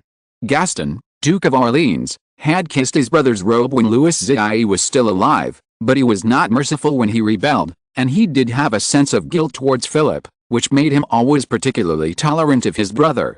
"Where are you going to have dinner, Your Majesty?" Bonhomme asked respectfully. The young king was a very sentimental person.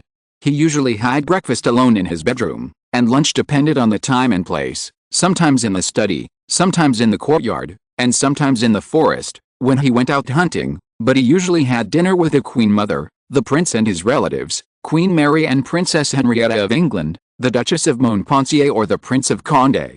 They would exchange some interesting rumors during the meal and occasionally enjoy music.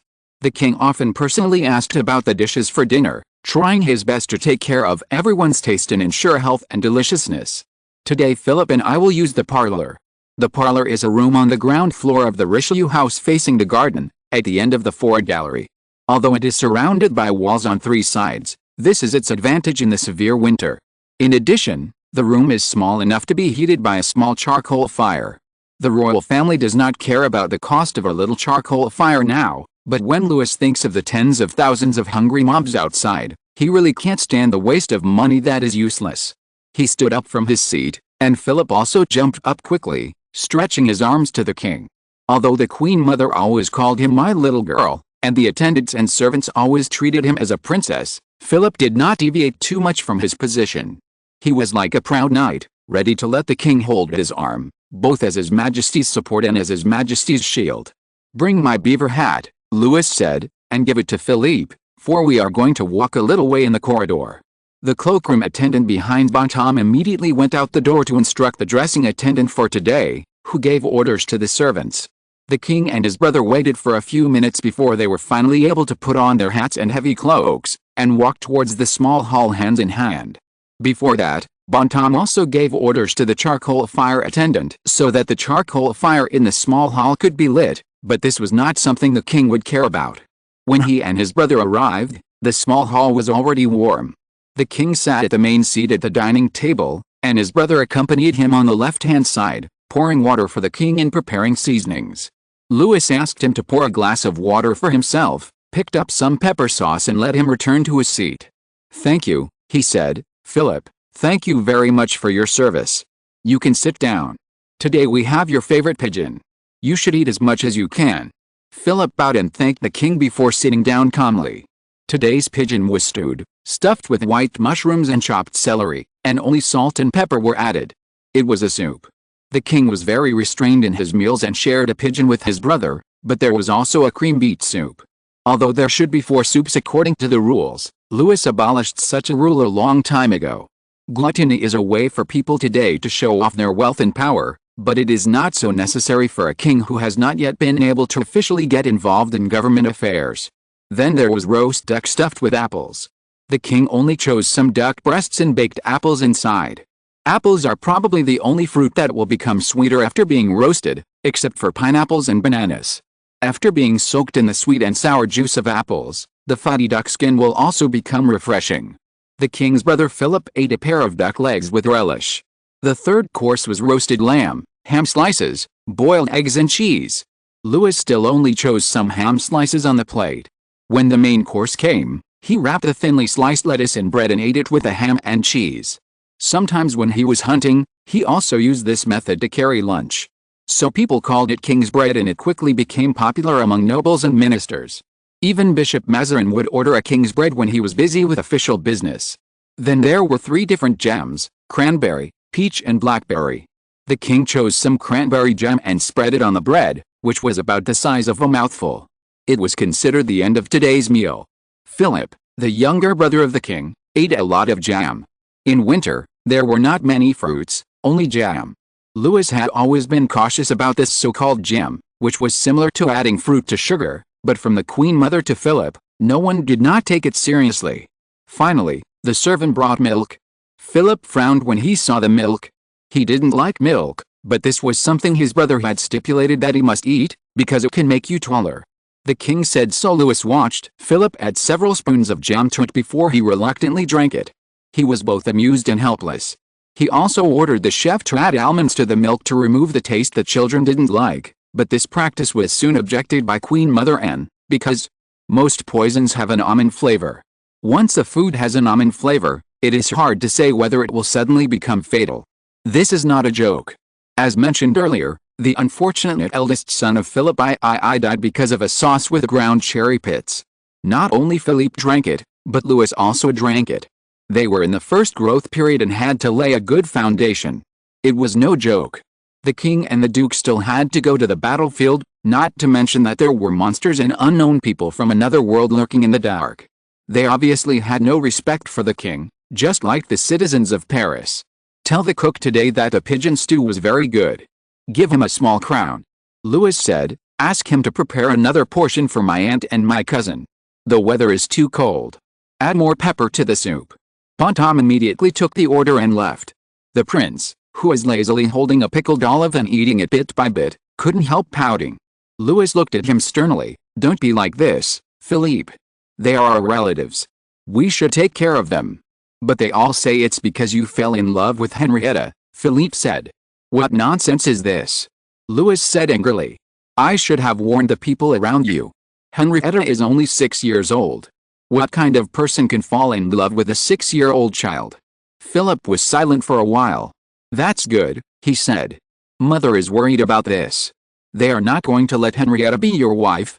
He fiddled with the silver knife and fork in front of him. This was brought into the French court by Marie Medici after she married from Italy to France. At that time, people in the French court preferred to eat with their fingers. At that time, there were priests who accused the daughter of Medici of being too extravagant. Starting from Louis XIV, the court gradually began to return to its original state. When Louis XIV could decide how to eat by himself, knives and forks were put on the table again. What do you know? Louis rarely walked around the Queen Mother, so he might not be as well informed as Philip in this regard. Because of your previous insistence, Philip said, your leniency to Charles, Duke of Cornwall, has aroused the suspicion of some people. They probably cannot accept an English princess as a French queen, although Queen Mary and Princess Henrietta of England are obviously willing to form this marriage. They are right, Louis said. I will not choose Henrietta as my wife. Why, don't you love her? Philip asked. Although I hate her, Henrietta is indeed a good choice in terms of status, appearance and cultivation. Louis smiled. Since he knew that he was Louis XIV, he was sure that his future marriage would not simply consider love and status. I will not marry Henrietta. He reiterated that Britain and France were like two sharp swords, which could only be hostile and incompatible. He assisted the Duke of Cornwall only because as a king he had to stand firmly on the opposite side of the rebels. His future wife must come from a country that could benefit France. Henrietta was out from the beginning. Philip obviously wanted to say something, but there was a crisp click outside the door. The king immediately jumped up from the chair and rushed out the door. There was no one outside the door. While he took note of the servant who neglected his duty, he bent down and picked up a small bag. This bag made him feel familiar. He put it to his nose and smelled a strong smell of sulfur, and immediately confirmed the identity of the visitor. It's okay, he said as he walked in and spoke to Philip, who also looked nervous. I know who that person is. He paused. Not an enemy. Chapter 23 The Little Witch's Fantasy. Mary ran behind the holly hedge quickly, her heart beating so hard that she didn't even notice that she had lost her small bag of spell materials. She ran back to her room, drove away the maids, and threw herself on the bed, panting violently. Her head was dizzy, her cheeks were numb, and the world in front of her eyes was spinning. She didn't know what was going on. But the king, she meant, Louis, dear, Louis' voice kept lingering in her ears. He said he would not marry Princess Henrietta. Mary Mancini was still a child before coming to Paris.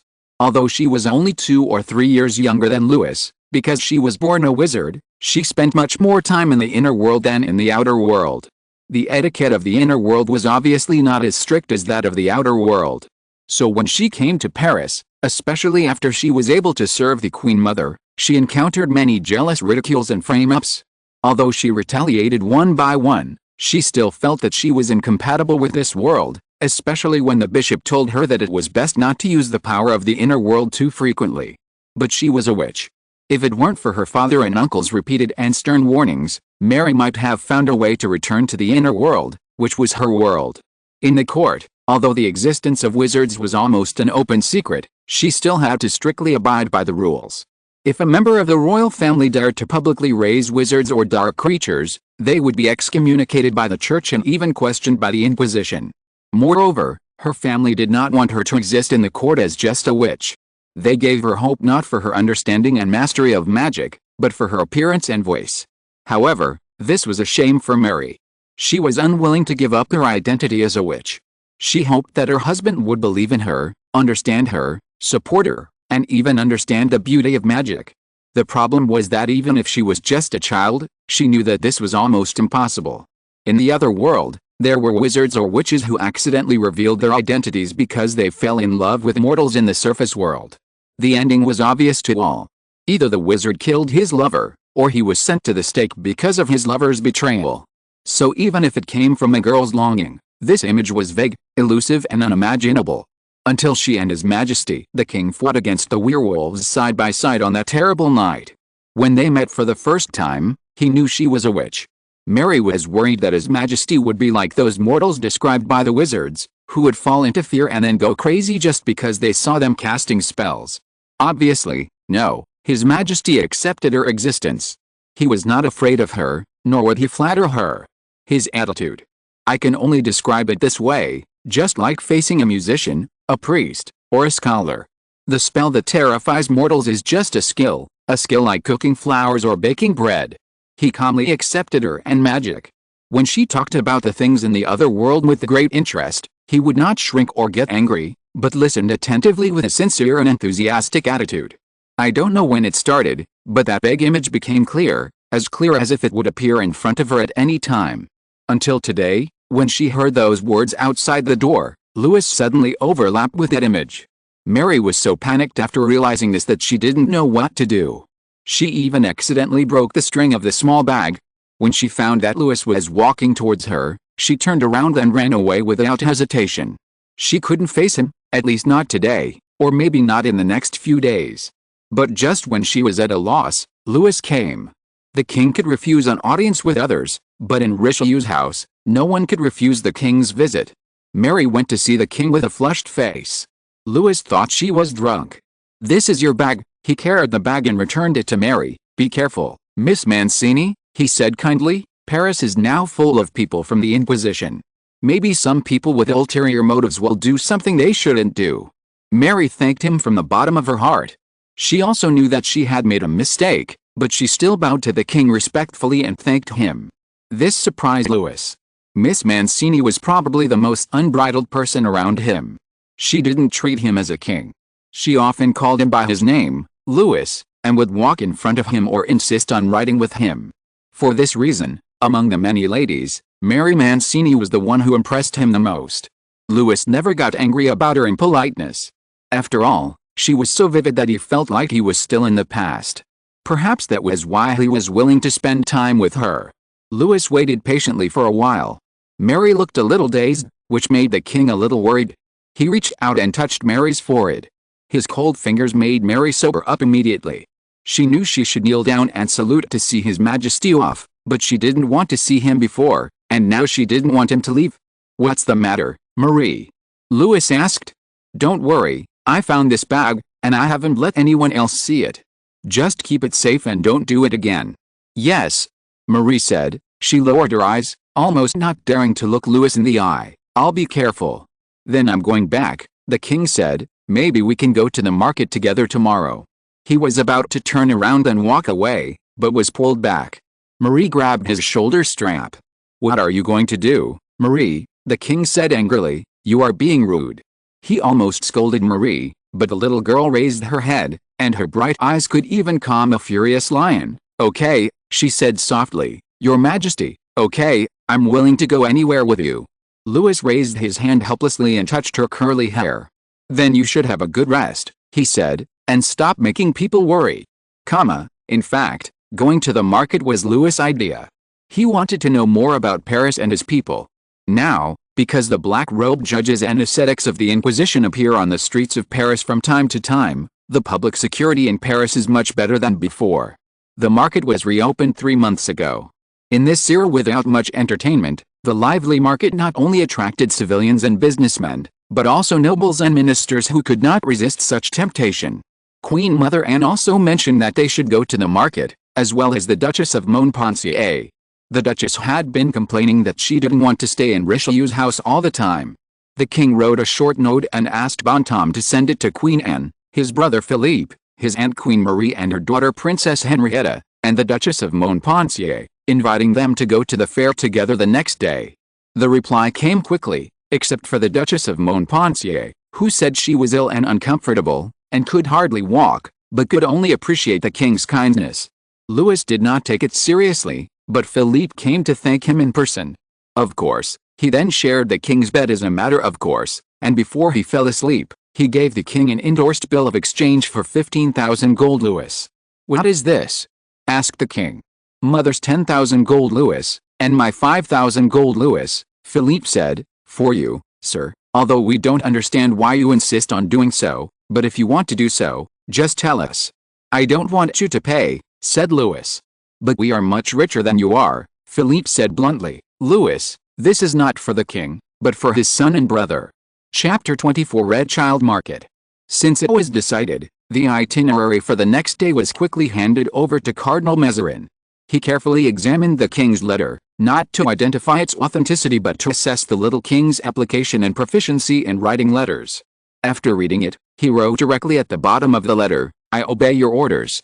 He signed his name under this sentence and attached a note, which was addressed to his mercenary leader, instructing him to dispatch 100 strong and handsome young men to be responsible for the safety of the Queen Mother, the king and the king's brother tomorrow, and each of them could receive a gold louis allowance. Before sending the letter, he sent a trustworthy priest to ask him to invite the chief judge of the Inquisition, Paris court, to come to him. He used 1,000 gold louis in exchange for the chief judge's promise to guarantee that there would be no werewolves or vampires in the streets of Paris tomorrow. This Mr. Ilalo was very young, with a pair of slender brown eyes, and he looked like a fox when he smiled. While looking at the crowded gold coins in the small box one by one, he mentioned casually that he had received another letter from Mr. Mancini yesterday. In the letter, this agent who had become God's agent, Mr. Mancini quite did not approve of the Inquisition's ambiguous attitude towards the French royal family, and tried his best to ask them to withdraw from Paris as soon as possible until Mr. Bishop Mazarin was willing to agree to their request, no longer shelter Urban Villai's Barberini family, and expel them from Paris. But even if it was to thank Urban Villai for his promotion, Bishop Mazarin would not do so, not to mention that he had already received considerable gifts from the Barberini family, and France was not afraid of innocent acts. The only thing he miscalculated was that the church took advantage of the Parisian civilian riots and urgently summoned the then chief judge of the Inquisition, so that the king and his entourage were attacked by a group of Serbian werewolves. Fortunately, the Inquisition at that time still had a trump card of Bishop Mazarin, Mr. Ilalo. Mr. Ilalo was originally just a small clerk in the Paris court. His ability to act beyond his authority was related to his becoming the chief judge and Mr. Mazarin's full support. As for the original chief judge, since he was willing to obey the Pope's edict, he would stay in Rome forever and not return to Paris. But it needs to be solemnly stated that although Mr. Ilalo and Bishop Mazarin stand on the same side, official business still needs to be handled impartially. After all, the people in the inner world have also reminded Ilalo that he should not be too inclined to the outer world like the previous presiding judge. Whether it is the Holy Father or the bishop, Mazarin is quite dissatisfied with this, but for him, things that can be solved with a gold louis are not a problem, and this also makes it easier for Ilalo to show goodwill to the people in the inner world. "Do you have enough wheat?" "Enough," Ilalo said, "or you can give us some more oil." The bishop nodded. "Take it," he said. "I will let the merchant find you." Although Ilalo is young, he has never revealed too much about the inner world to him, just like he never answers questions about wheat, and he is always vague about other materials, so that Mr. Bishop may not guess how much power they still have in the inner world, but they have always welcomed gold louis, although Mazarin's spies have never seen any marked coins in the market. After getting a satisfactory answer, Alalius immediately left without pretending to have a close relationship with the bishop. After he left, Archdeacon Race came to visit him. This guy was really shameless.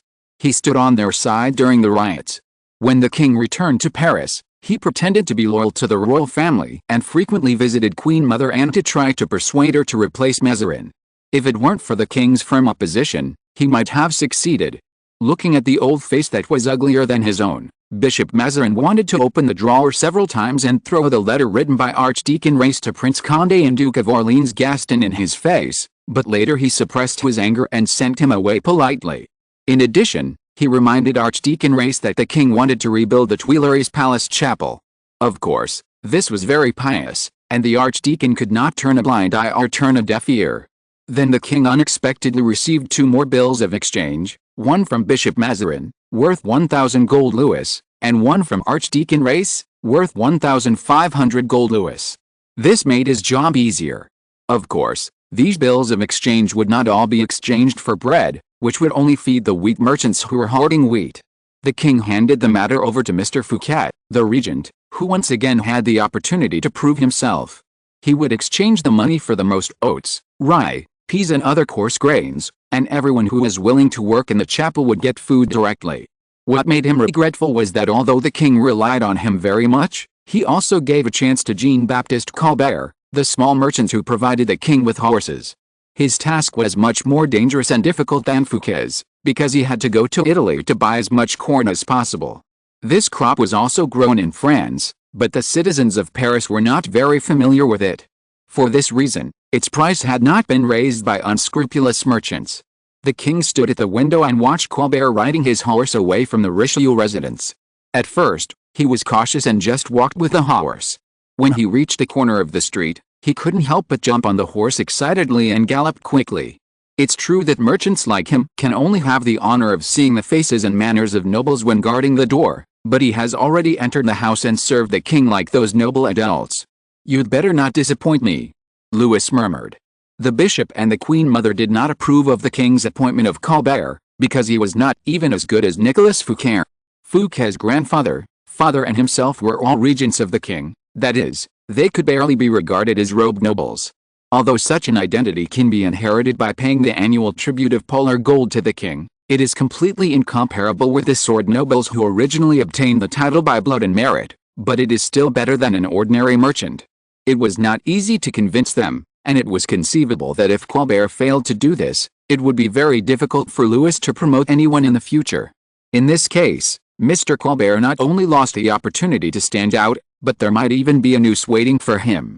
Today, the king went to bed later than usual, but still earlier than most people in the court. Just like now, the bell of Notre Dame has struck 5 times, the citizens have gone to bed, but the night in the court has just begun. If there is no ball, then Queen Mother Anne and the ladies must be gambling. There is little entertainment in this era. Louis also thought about whether he could come up with some games to squeeze out the gambling. But thinking of what he might have to do in the future, he put it down again. Just as he was getting ready to go to bed, Bonhomme, his chamberlain and first chamberlain, also returned. According to convention, he was to supervise the sleep of his younger brother Philip, Princess Henrietta and Miss Marie Mancini. If they stayed anywhere other than the bedroom, Bonhomme would read the king's decree to them, asking them to go back to bed immediately. This was also one of the anecdotes that the nobles loved to talk about. Queen Mother Anne was very indulgent about this. Although in her heart, it was not worth caring about when the children went to bed, and they were not civilians who needed to get up early to work or be stingy with candles, but she was very happy to see that the king could take care of his younger brother.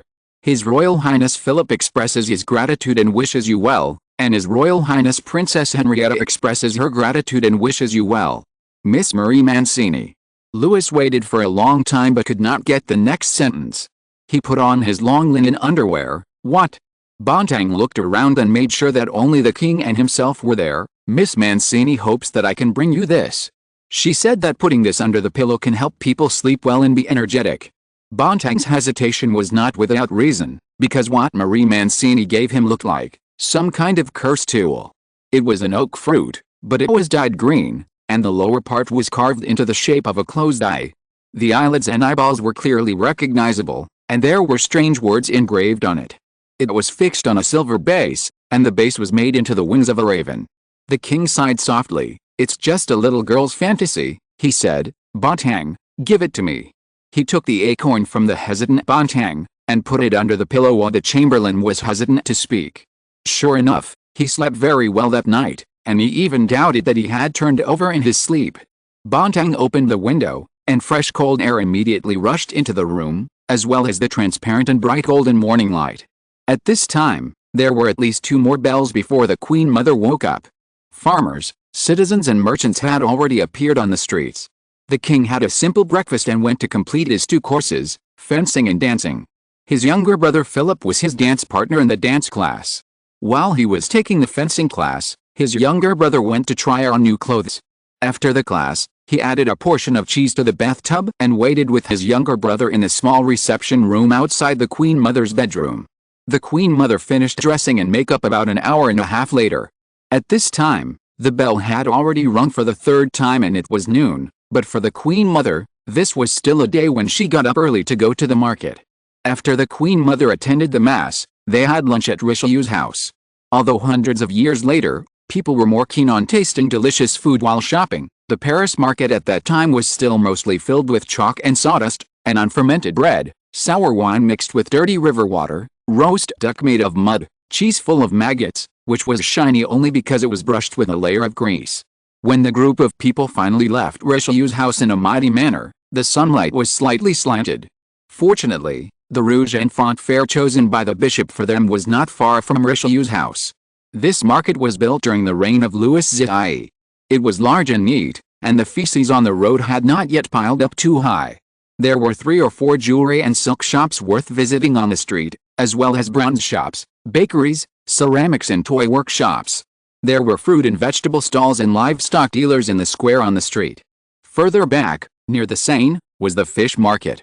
Because processing fish would consume a lot of water, and there were piles of fish skins, fish scales, and fish intestines that needed to be thrown away, the bishop did not recommend the king to go there because the stench there could be suffocating. Then you throw these suffocating garbage into the Seine and continue to drink water from it?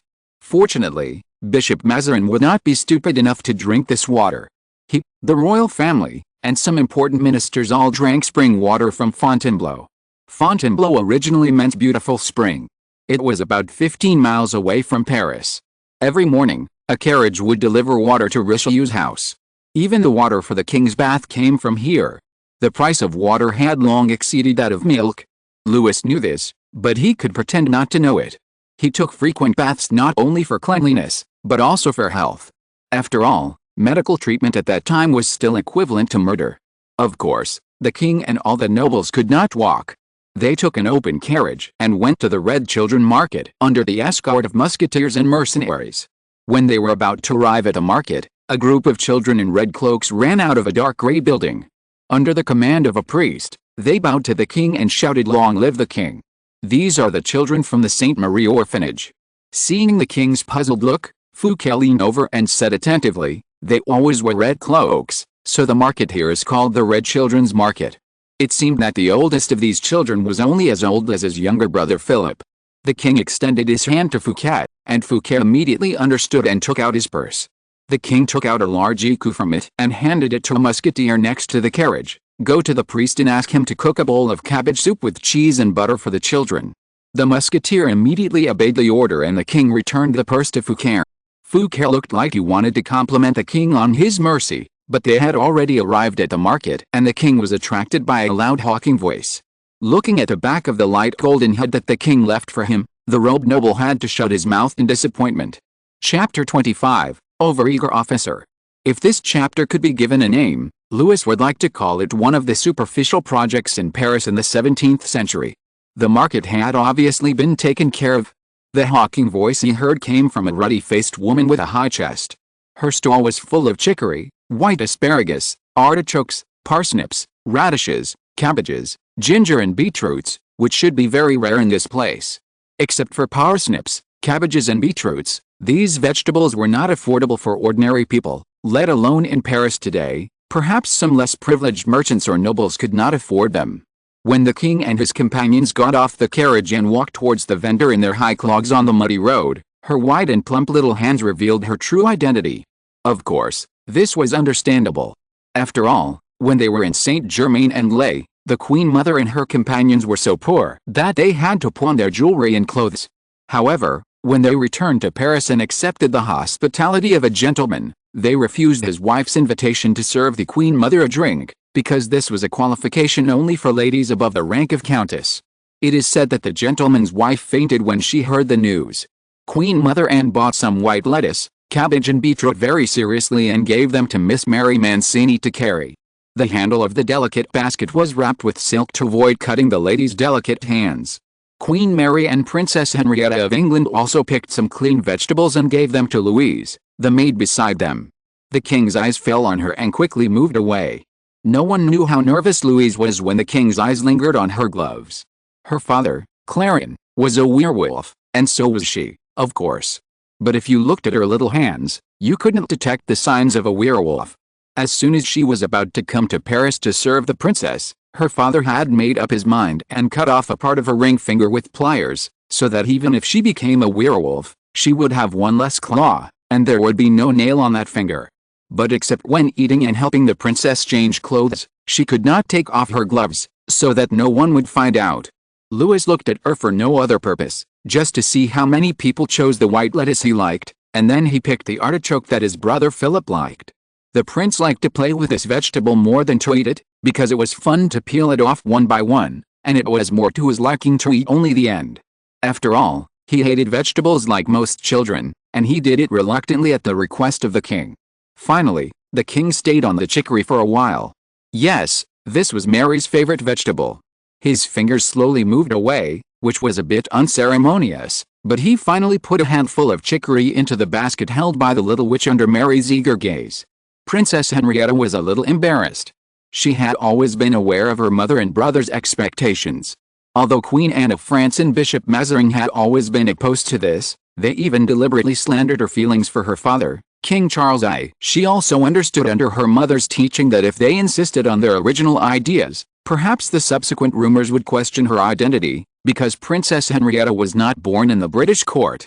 She was born in Exeter, a riverside town in Devonshire, and was fostered there for a long time afterwards. She was taken to Paris when she was 2 years old.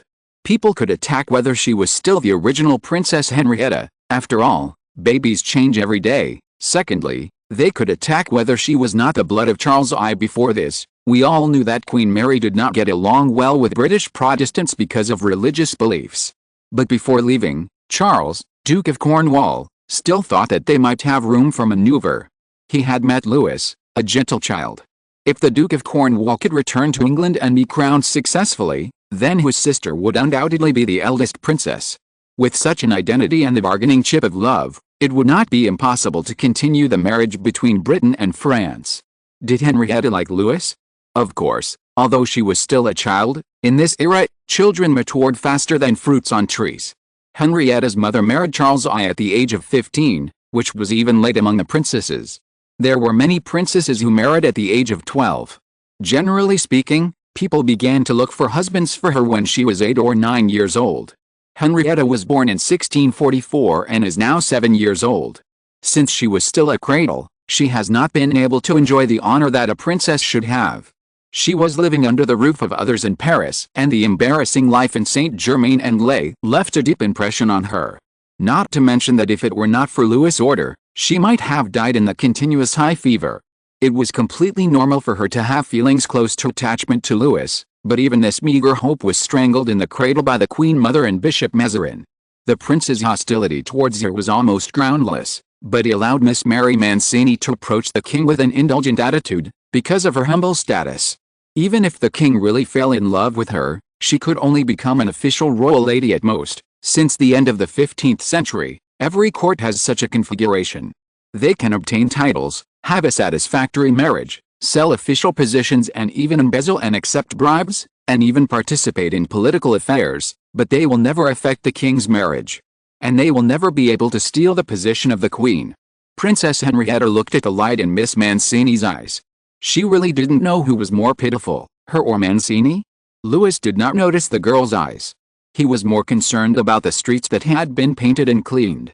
Although the walls could be modified, the buildings themselves could not be easily changed. At that time, most of the buildings were below 4 stories. The houses in the Red Child Market were neat and beautiful. According to tradition and needs, the first floor opened to the street and was a shop or tavern that could be rented out or used by the owner. The second floor was the owner's bedroom. The Bourbon fleur-de-sel flag was hung outside the window. Although the workmanship was crude, the color was bright. The third, fourth and attic floors were either rented out to others or provided as residences for employees. There were several small windows open, and curious eyes could be seen. A young man stretched out his hat from inside and waved it enthusiastically. Although he was quickly pulled back by his companions, it should be Bishop Mazarin's request to them, the king was still amused. He raised his hat and gracefully returned the greeting to the window. Louis didn't know whether the reckless young man saw his return salute, but he was much happier to receive such support than to receive compliments from ministers and priests. What he didn't know was that the young man was wearing a light chestnut shoulder strap on his shoulders, which meant that he was a trainee officer in the Prince of Condé's army. To be exact, he soon became a non-commissioned officer, because he participated in the design of fortifications in the battle near Lorraine the previous year, and fought bravely in the offensive and defensive battles in the Champagne region. His name was soon known to the Prince of Condé. He was summoned to Paris to receive the prince's reward and be promoted to cavalry officer. His companion looked at him in disbelief. "Sebastian," he whispered, "that's the king." "Yes," Sebastian Vauban said excitedly, "you saw it. I saluted the king, and he returned my salute." "So what?" his companion said. "We are loyal to the Prince of Condé." "And the Prince of Condé is loyal to the king," Sebastian said immediately. His companion paused. In fact, many people knew that the Prince of Condé had no respect for the royal family. From Queen Mother Anne to King Louis, from Bishop Mazarin to his brother Philippe, they were all the objects of his complaints. And his soldiers, of course, were more serving the Prince of Condé, who gave them salaries and rewards. Some of them might never see the king in their lifetime, and they had no idea about the royal family. From Saint-Germain-en-Laye to Paris, people were saying that either the Prince of Condé or Gaston, Duke of Orleans, would replace Louis as king. But such words obviously could not be said to his friends. He had thought that Sebastian's enthusiasm and loyalty to the king were just a disguise, but now it seemed that he was wrong. He couldn't help but have a headache, and was deeply worried about the audience, with the Prince of Condé, later. This chapter is not finished yet, and it will be completed tomorrow morning. End of this chapter. Thank you very much for reaching the end. Don't forget to like. Looking for more exclusive content and immediate access? Subscribe to our Patreon. Remember, every like, subscription, or donation encourages us to continue. Thanks to everyone. See you in the next video.